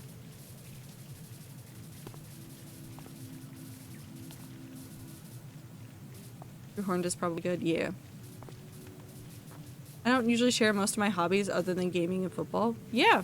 I think there's something to be said for having private hobbies. Like, I talk about some of my hobbies, but I don't show them. You guys haven't ever seen my planner besides some blank pages, and I'm never gonna show my planner besides, like, blank setups. I'll talk about the supplies I use, I'll talk about, like, tons of the other facets of it, but I'm not gonna show you guys my planner. Because it's very intensely personal to me, and I like keeping it as this thing that is just mine. I share the knitting and crochet stuff sometimes, like when I finish things, or like when I finish like cross stitch, I've shared it with friends and I'm like, look at this thing I finally done. But like the process of it, I don't want to like stream it. I don't want to stream crocheting something. I don't want to stream knitting something, or like trying to do like cross stitch. Like even if I had the setup to do it, I just don't want to do that. I want it to be this thing that I can just like pick up and put down, and like I'm halfway through a row on like a knitting thing and I'm not gonna judge myself for like setting it down for a moment and then picking it back up. It's just a thing I'm doing to unwind and relax. It's just a part of my life, and it's just a peaceful little corner that I get to enjoy. Talk about it and say how much I like that little corner, of course, but share all of it for the world to see forever? No. And it's okay to do both. You can have hobbies that you want to show, like, with everybody. Like, if you want to share your art process, or, like, because I stream a lot of, like, my building process. Streaming that is wonderful and brings me joy, but, like, I don't know, maybe there's a world in which I really liked building, but instead of showing it live on stream, I became a YouTuber instead, and I just did, like, I got to fine-tune and tweak and have the time and, like, space to go through all of the content and, like, build it differently and, like, have a very different process that I don't share as much, or like just do time lapses of. There's no like seeing me in the middle of like trying to figure out a block palette, just staring at a wall going like, I don't know how colors work anymore. Or there's a world where I become like a knitting and crochet like streamer, and like I play Minecraft all the time, and like maybe I share pictures of the builds I make and never any of the process. Like all of that is fine. Whatever brings anybody joy. That's what I think. If your hobbies bring you joy in whatever form you want, do it. If it means just sharing the final result, do that. If it means just sharing the process, do that. You don't owe anybody anything at the end of the day. You owe everybody else in the world exactly zero. Talk about my mice, but it's because I love them. It's my moments I don't talk about that I cherish. It's the day-to-day, the mundane of mousekeeping that I enjoy, but don't share. There's something very wonderful in the mundane. There's something so beautiful in the mundane. When I sit down to work on writing, and I have that cup of tea or coffee or whatever, and I'm just sitting down and I'm just getting to like work on the words, and I just get to like peacefully work for an extended period of time. Those are the moments of writing that I remember and cherish the most. There's moments in my college career where I was sitting, and I can picture it. Like, I want you to know this. I don't have the thing where you can't completely picture anything, but I have a hard time picturing things. But there's some memories that are so vivid in my brain that I literally can see. And there's a couple memories of days that I spent working on projects that I still hold near and dear to my heart at my college, and I can see exactly the chair that I would go and sit in, and I can see exactly the time of day that I would normally work, and I can see the other students walking past, and there's people talking around, there's tons of stuff happening around, but that moment is so calm inside of my head despite anything else going on around me. And it means so very much in that memory of just that calm peacefulness of working on a project there. It's so important.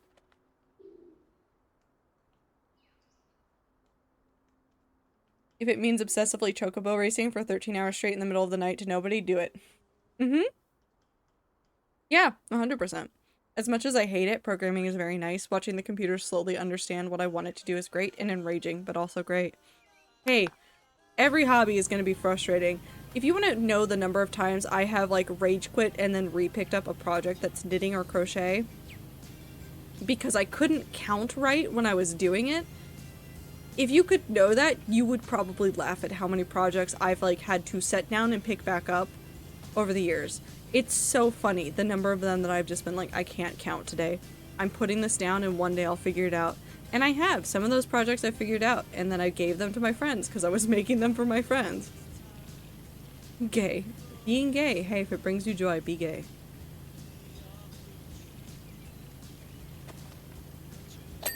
Life's too short. Be happy. That's really the long and the short of it. Late stage capitalism keeps demanding that we do things in order to cater to corporations and companies' needs. Fuck that. If you're happy, that is enough. Life's too short. Be gay. Exactly.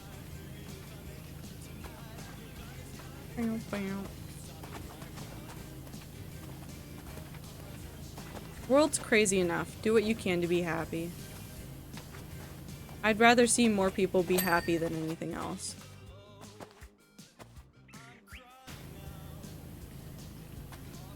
Also ads.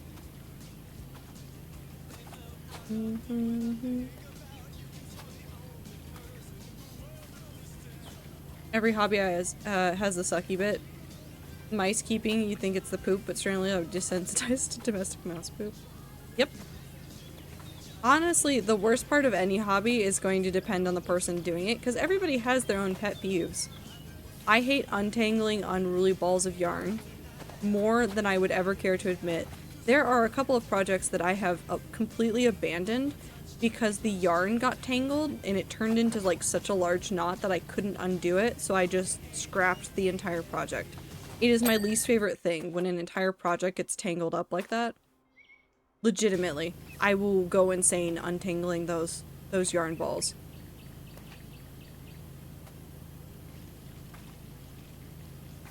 I hated it so much. I did it for a couple of projects.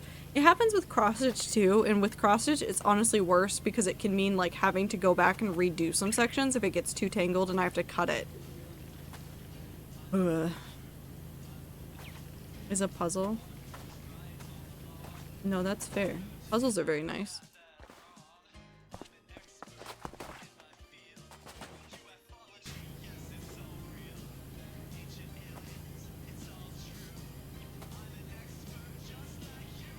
Missing a stitch is the worst. Oh, it's so bad. Or it's like I once was working on a project and I got a knot so bad in the back that like I legitimately couldn't undo it. I had to like pull out a couple of stitches after undoing it so I could make sure that I could secure it.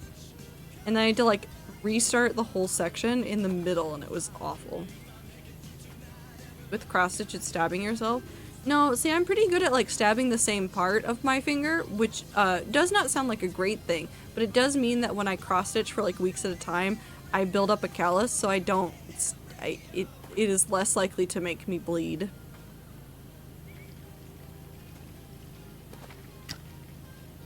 So I'm really good at stabbing the same part of my finger repeatedly. Does it still hurt? Yeah, but I don't care. Beep. Right, we need this one. But we can sit here and do this.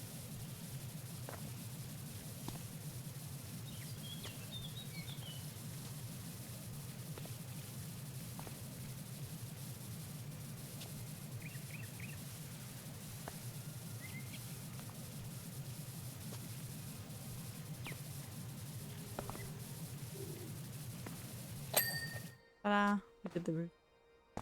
I have dainty little baby hands not made for stabbing. Well, I also have like... I have dainty hands. They're small hands. They don't know how to do anything. But I'm really good with like hobbies that involve like eventually having calluses on your fingertips. Played piano, I played violin, did a lot of cross stitch. I think I've just built up, not an immunity, but like kind of an immunity. Although I will say my least favorite thing is when you do hobbies that involve calluses, when you take a break from them and the calluses decide that they're done and you're like, please no, I hate it here. When calluses come off. That is the worst. Guitar? Yeah, guitar will do it. Violin really did it for me. Violin calluses were the worst. Because when I stopped playing violin all the time, they just started like leaving. My fingers felt gross for like weeks.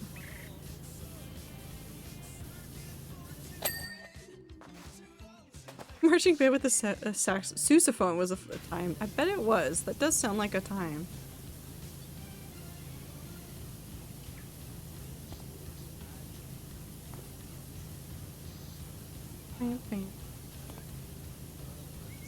Also, we have about 20 minutes left before I need to leave because pizza's coming soon and I'm so excited about the pizza. I'm so excited about the pizza. I got the good pizza too. Back when all the cats suddenly took off on me. Listen, the cats are going places. But we'll get used to it, then it'd be winter, then it'd be back to pain. Yes. No, not Filza.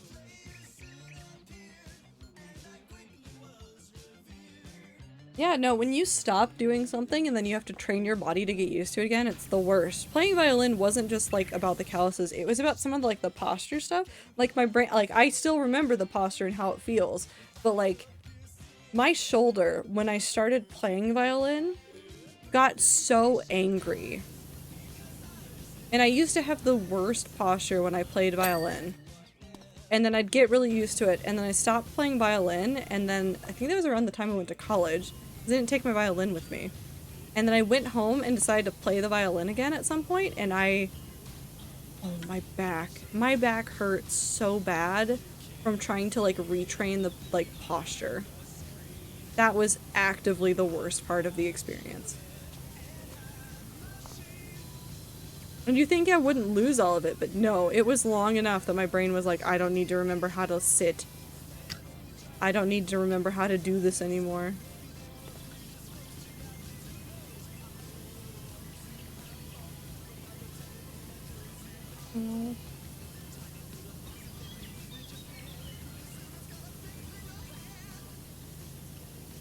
I want to get this alcove done. I think we can get this entire little alcove done before I need to dip.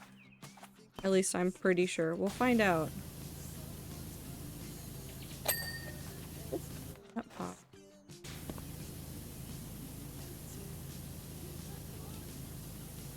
Can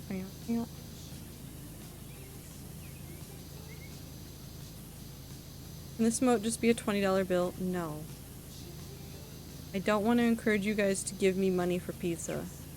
I can afford the pizza. My pizza.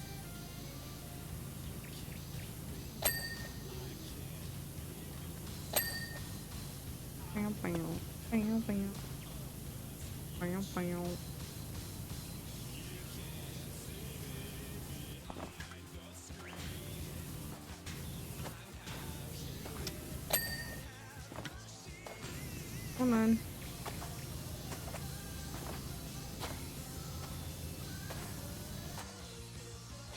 No better than to say that out loud. You don't need to pay for— I paid— the pizza's been paid. The pizza has been paid for. You cannot stop me from having the pizza. You cannot help me either. I ordered it independently of stream. It was ordered before it was even live.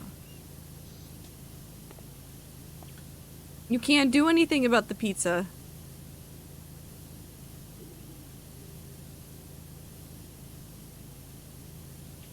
Wipe. Yeah, we're in debt. We gotta pay. Pay before we get interest. You don't have to pay shit. Also, don't send me a pizza. Don't send me a pizza to the mailbox. Do not.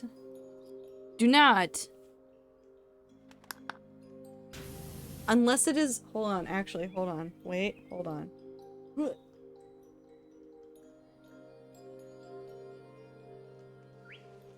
Except is if you sent me something like this, which is a tiny amigurumi pizza.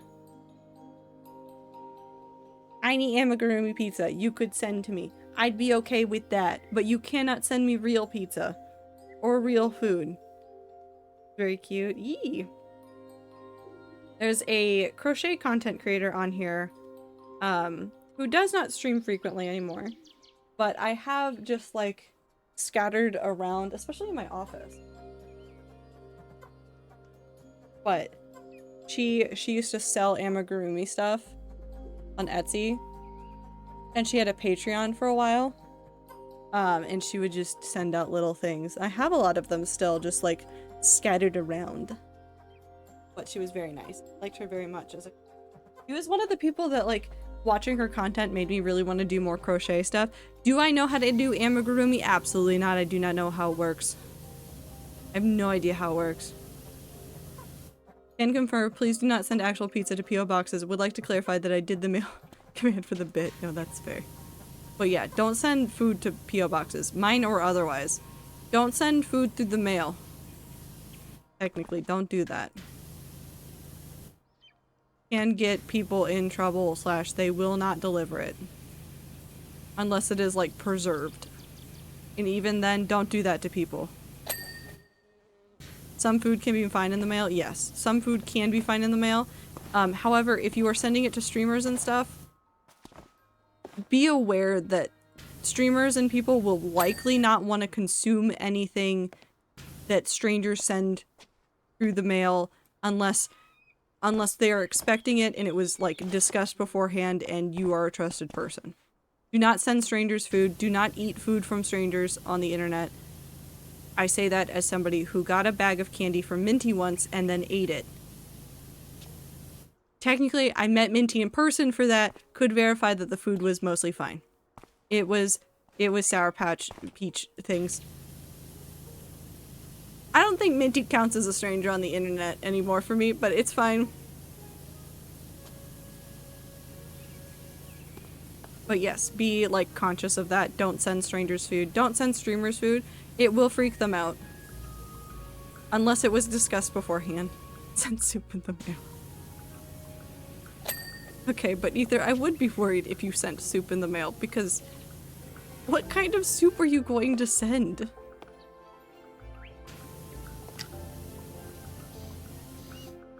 Because I think Ether could send things that I would just be like, I could never touch this. Ziploc bag soup? Yeah, I'm not touching that. Absolutely not. BRB checking my bank account for pizza. Do not check your bank account for pizza. I like the idea that it's just the word soup printed on a piece of paper in a Ziploc bag. Actually, you know what? If you sent that, that would be hilarious. That would be downright hilarious. And that's just a piece of paper. Like, that's not gonna hurt me, probably. There's a chance, but it's not likely. I could get paper cut. It could hurt me that way. That's fine though. Sharp paper. Listen, I've gotten paper cuts off of basically every kind of paper you could ever think of. The number of paper cuts I've gotten from cardboard is dumb. It's so many. I've gotten so many paper cuts from cardboard. How? I don't know. I think I'm dumb. I just pick things up wrong and then the cardboard goes, gotcha, and stabs me. It's always like on the in-between parts of my finger as well.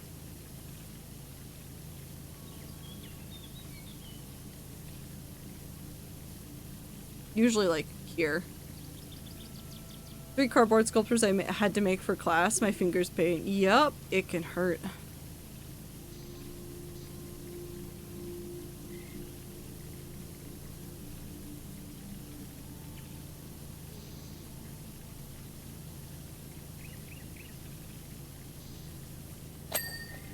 $47. Not as good as 42.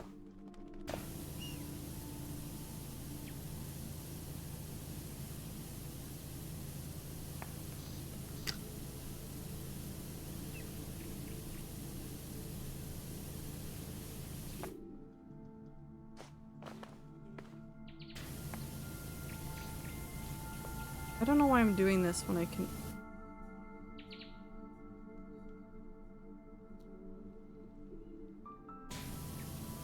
I think I need to push ether into the ocean.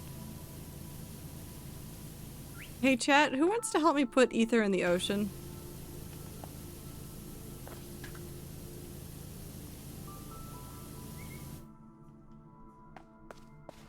Does anybody want to help me with it? Me? Thank you, Tastic. We'll put him in the ocean. Just gonna shove him in there.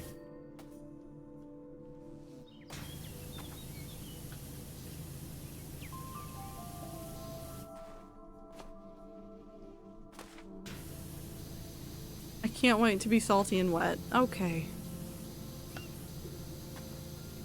So we need to tie him to some bricks. This is already a joke. This is a joke. We're not going to drown ether. Probably. Not on purpose, at least. Why are you frowning at that? That part. There we go.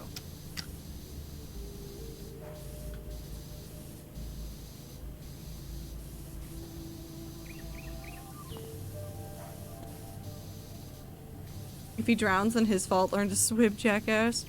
Well, you heard it here first. If Ether doesn't know how to swim, that's just a skill issue. Sad moment, Korean streamers go bye-bye today. Yep.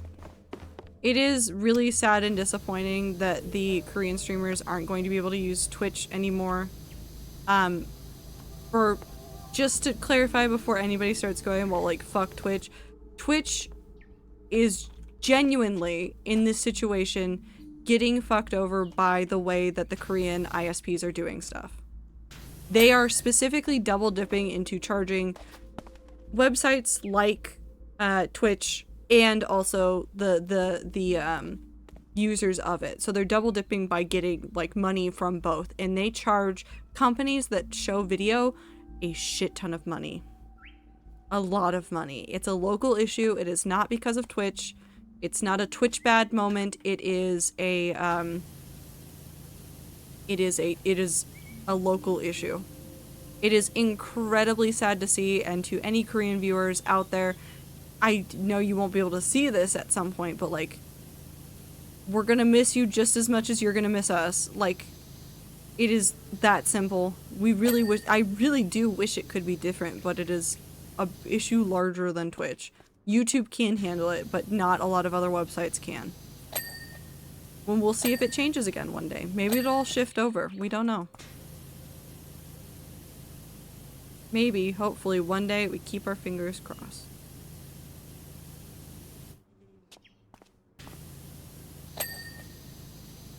What the fuck? That's so shitty? Yup. It really is. I know that there's a number of, like, I think the VTubing community is having, like, a lot of, like, people disappear from that as well. There's, like, whole branches of, like, VTubing that are gonna need to move to websites like Bilibili or YouTube in order to continue producing content and stuff like that.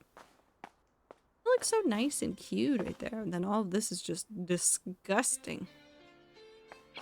How is this already 50%? That doesn't feel like 50%, but the game is like, this is 50%. I'll put this right here. Let's finish this tower and then we will call it a day.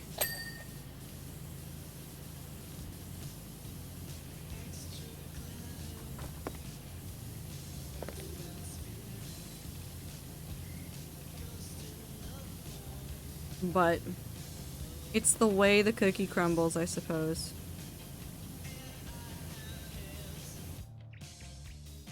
Maybe I could do for some of that. That's gonna actually be useful. Hear bees. Why do I keep hearing bee noises? Are there just bees everywhere?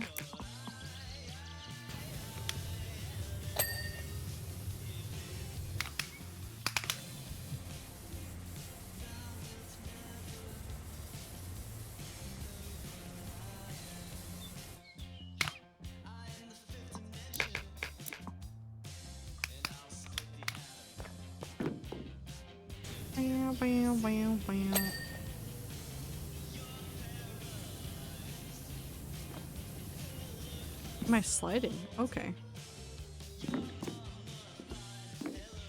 Thank you? There we go. Nah, I just fucked up though. I don't like it. I just want to see people make fun stuff, and there were a lot of content creators in Korea that were doing a lot of cool stuff. I want to see them continue to make cool stuff. No. Companies gotta make money, I guess. I don't really fault the companies. It's, again, the ISPs. But still, sucks a lot.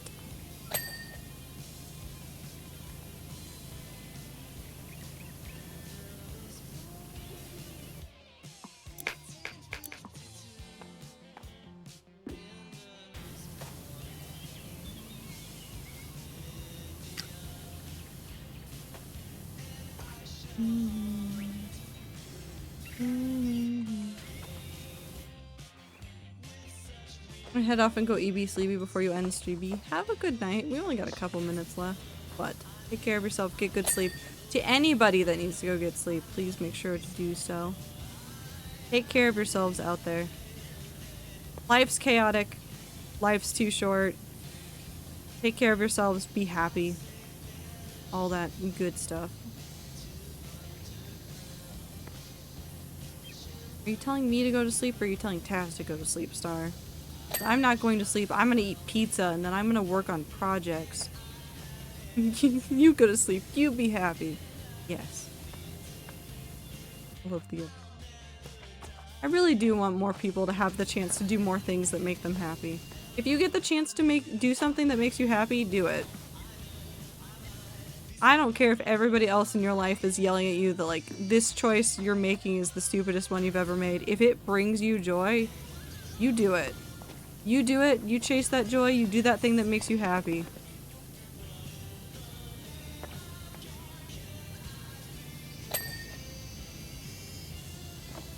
Where's the door frame? Hello?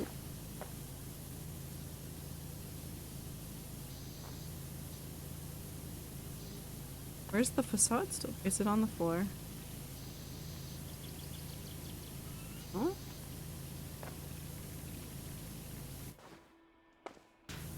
Maybe. I can eat Elon Musk. Sure you can, but you know those are poisonous, right? Star does have a point. Star has a good point. I don't really think you want to eat Elon Musk. Definitely not good for your guts. Okay. I think that's a good spot to stop. We got a lot of good stuff done on that one. Nope. Hey, we'll stop there. Wait. I'll build up an intolerance by slowly building up to it. I'll start with a landlord first. Hey, if it works, it works. If it works, it works. Anyways. Short stream. But it'll be fine. I need to get stuff done. Oh my god, I need to work on the... I'll get the year 3 stuff. You guys will see it probably this week. Definitely this week. If it takes me any longer than this week, I'll cry. Maybe. Who knows? We'll find out. But regardless, I appreciate you guys so much. Find the joy you want in life. Read books. Do cool stuff. Have a good time. take care of yourselves, really. Eat food, drink water, take a shower, take your meds, get some sleep. Comfort Streamer. Trato 10 Love. Take care of yourselves. Really, truly, do what you need to take care of yourselves mentally and physically. This is not just about making sure that you are physically okay. Make sure that you are mentally okay as well. Take breaks from stuff, do things that make you happy, do the things you have to, but find small moments, even if it's 5 or 10 minutes. Find the little tiny moments to do things. And I'll see you guys in the next stream. Goodbye!